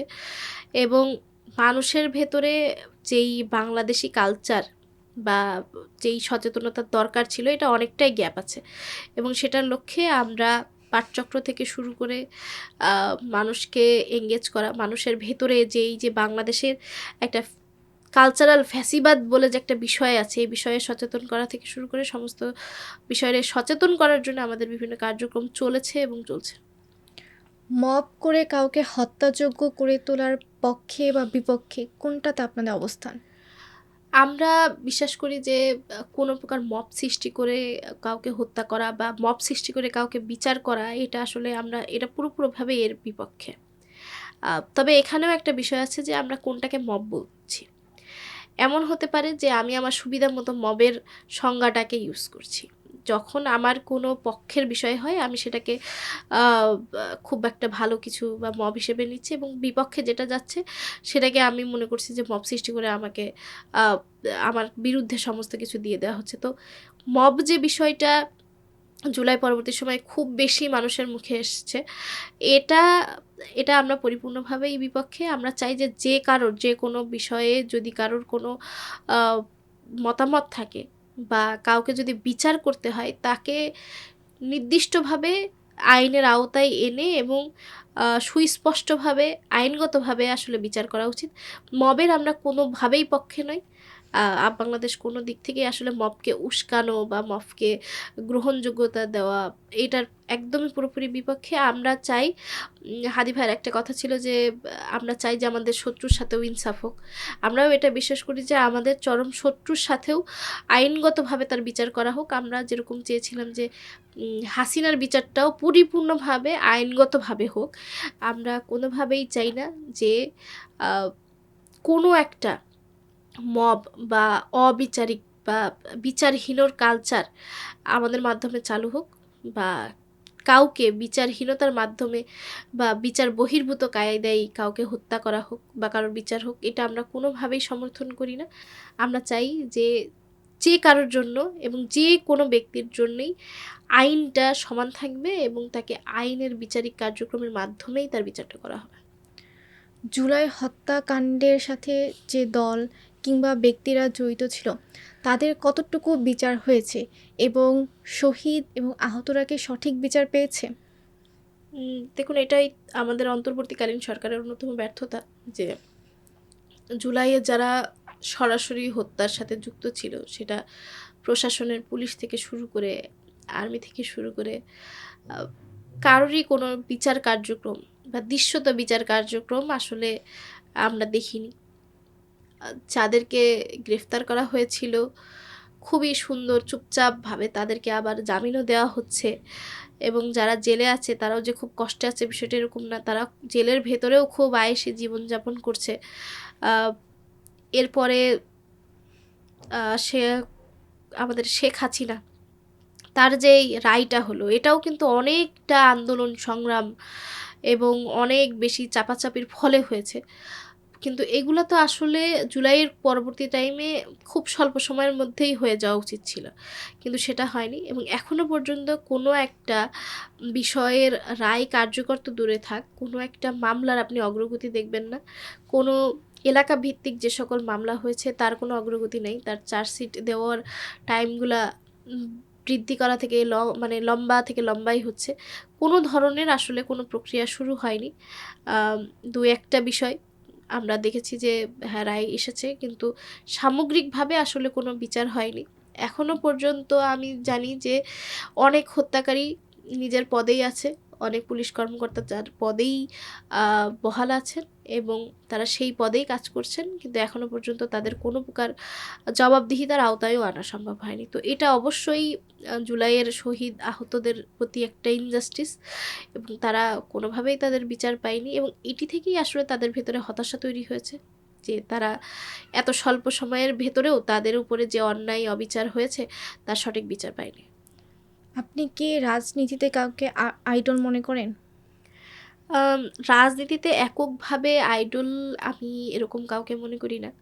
আমি চেষ্টা করি যে বিভিন্ন ব্যক্তির ভেতরে যে রাজনৈতিক গুণাবলী আছে, কারো হয়তো রাজনৈতিক বক্তব্য সুন্দর, কারোর চিন্তাধারা সুন্দর, কারোর মানুষের সাথে মেশার স্টাইলটা সুন্দর, আ কারো কথাবার্তাগুলা সুন্দর। কেউ অনেক সুন্দরভাবে বক্তৃতা দিতে পারে, কেউ অনেক সুন্দরভাবে বোঝাতে পারে, কারো রাষ্ট্রচিন্তাগুলা সুন্দর। আমি এরকম একক কোনো ব্যক্তিরকে আসলে আদর্শ হিসেবে নেইনি কখনো। আমার কাছে মনে হয় যে একক ব্যক্তি হিসেবে খুব কম আইডলই আছে। যেমন আমরা ধরতে পারি যে প্রেসিডেন্ট জিয়াউর রহমান, তাকে একক আইডল হিসেবে ধরা যেতে পারে। বেগম জিয়া ছিলেন। তো এইগুলার বাইরে আসলে আমি যদি কোনো রাজনৈতিক ব্যক্তিত্ব দেখি, ওরকম একক কোনো ব্যক্তির ব্যক্তিত্ব থেকে আমি ইন্সপায়ার্ড না। আমি বিভিন্ন ব্যক্তির বিভিন্ন বিষয়গুলা থেকে আসলে ইন্সপিরেশন নিতে আগ্রহী। যেমন কেউ যদি খুব উইলিংলি বা খুব সুন্দরভাবে মানুষের সাথে মিশতে পারে, আমি চেষ্টা করি তার কাছ থেকে সেটা শিখতে। কেউ যদি খুব সুন্দরভাবে গুছিয়ে বোঝানোর চেষ্টা করতে পারে, যেমন হাদি ভাইয়ের বক্তব্যগুলো অনেক সুন্দর ছিল। তিনি অনেক খুব সাধারণ ভাষায় মানুষকে বোঝাতে পারতেন। খুব সাধারণ বাংলা কথাতেই মানুষ তার ভাবটা বুঝে যেত, যেটা হয়তো সেম কথাটাই অন্য আরেকজন বলছে কিন্তু মানুষ অতটা ম্যাচ করতে পারছে না। তো তার ওই কথাবার্তার স্টাইলগুলো আমার কাছে ভালো লেগেছে, এবং আমার মনে হয় যে অ্যাজ আ রাজনীতিবিদ হিসেবে বা রাজনীতির অংশ হিসেবে তার ওই গুণাবলীগুলো নেওয়া উচিত। তো এইভাবে বিভিন্ন ব্যক্তির জায়গা থেকে, ব্যক্তির কোয়ালিটি থেকে আমি চেষ্টা করি কিছু কিছু অ্যাডপ্ট করার। কিন্তু একক ব্যক্তিত্ব হিসেবে আসলে রাজনৈতিক ব্যক্তিত্ব নেওয়াটা টাফ। তবে এক্ষেত্রে হয়তো জিয়াউর রহমান এবং বেগম খালেদা জিয়ার আহ, এই ব্যক্তিত্বটা আসলে রাজনীতির জন্য একটা আদর্শিক বা আপনি গ্রহণযোগ্য আইডল হিসেবে গ্রহণ করা যায়। বাংলাদেশের রাজনীতিতে কি আপনি কোনো নারীকে সফল মনে করেন? বাংলাদেশের রাজনীতিতে যে কালচার আসলে সফল অবশ্যই আছেন। আমাদের পরিপূর্ণভাবে সফল যদি একজন ব্যক্তি বলি সেটা হচ্ছে বেগম খালেদা জিয়া। রাজনীতিতে সফল বলতে উনি যেই লাইফটা স্পেন্ড করেছেন, উনি যে লাইফটা কাটিয়েছেন, একজন নারীর জন্যে এর থেকে দুর্বিষহ, কঠিন, চ্যালেঞ্জিং লাইফ আসলে আর হতে পারে না। উনি যেইভাবে প্রথম নারী প্রধানমন্ত্রী হিসেবে এবং একটা লং টাইম এই রাজনীতির অঙ্গনে থেকেছেন এবং নিজের পরিবার, দেশ এবং সর্বোপরি উনি যেইভাবে তার দায়িত্বটা পালন করেছেন, আ আমার কাছে মনে হয় যে যদি সার্বিকভাবে সফল কোনো নারী থাকেন রাজনীতিতে এবং উনি আছেন, এবং আমার মনে হয় যে ওনার এই জায়গাটা নেওয়ার মতো অদূর ভবিষ্যতে কেউ আসবে কিনা এটা সন্দেহ আছে। আ নারীদের জন্যে যদি রাজনীতির আদর্শ বলেন বা যদি কোনো বলেন, এটা একমাত্র বেগম খালেদা জিয়াই আছেন।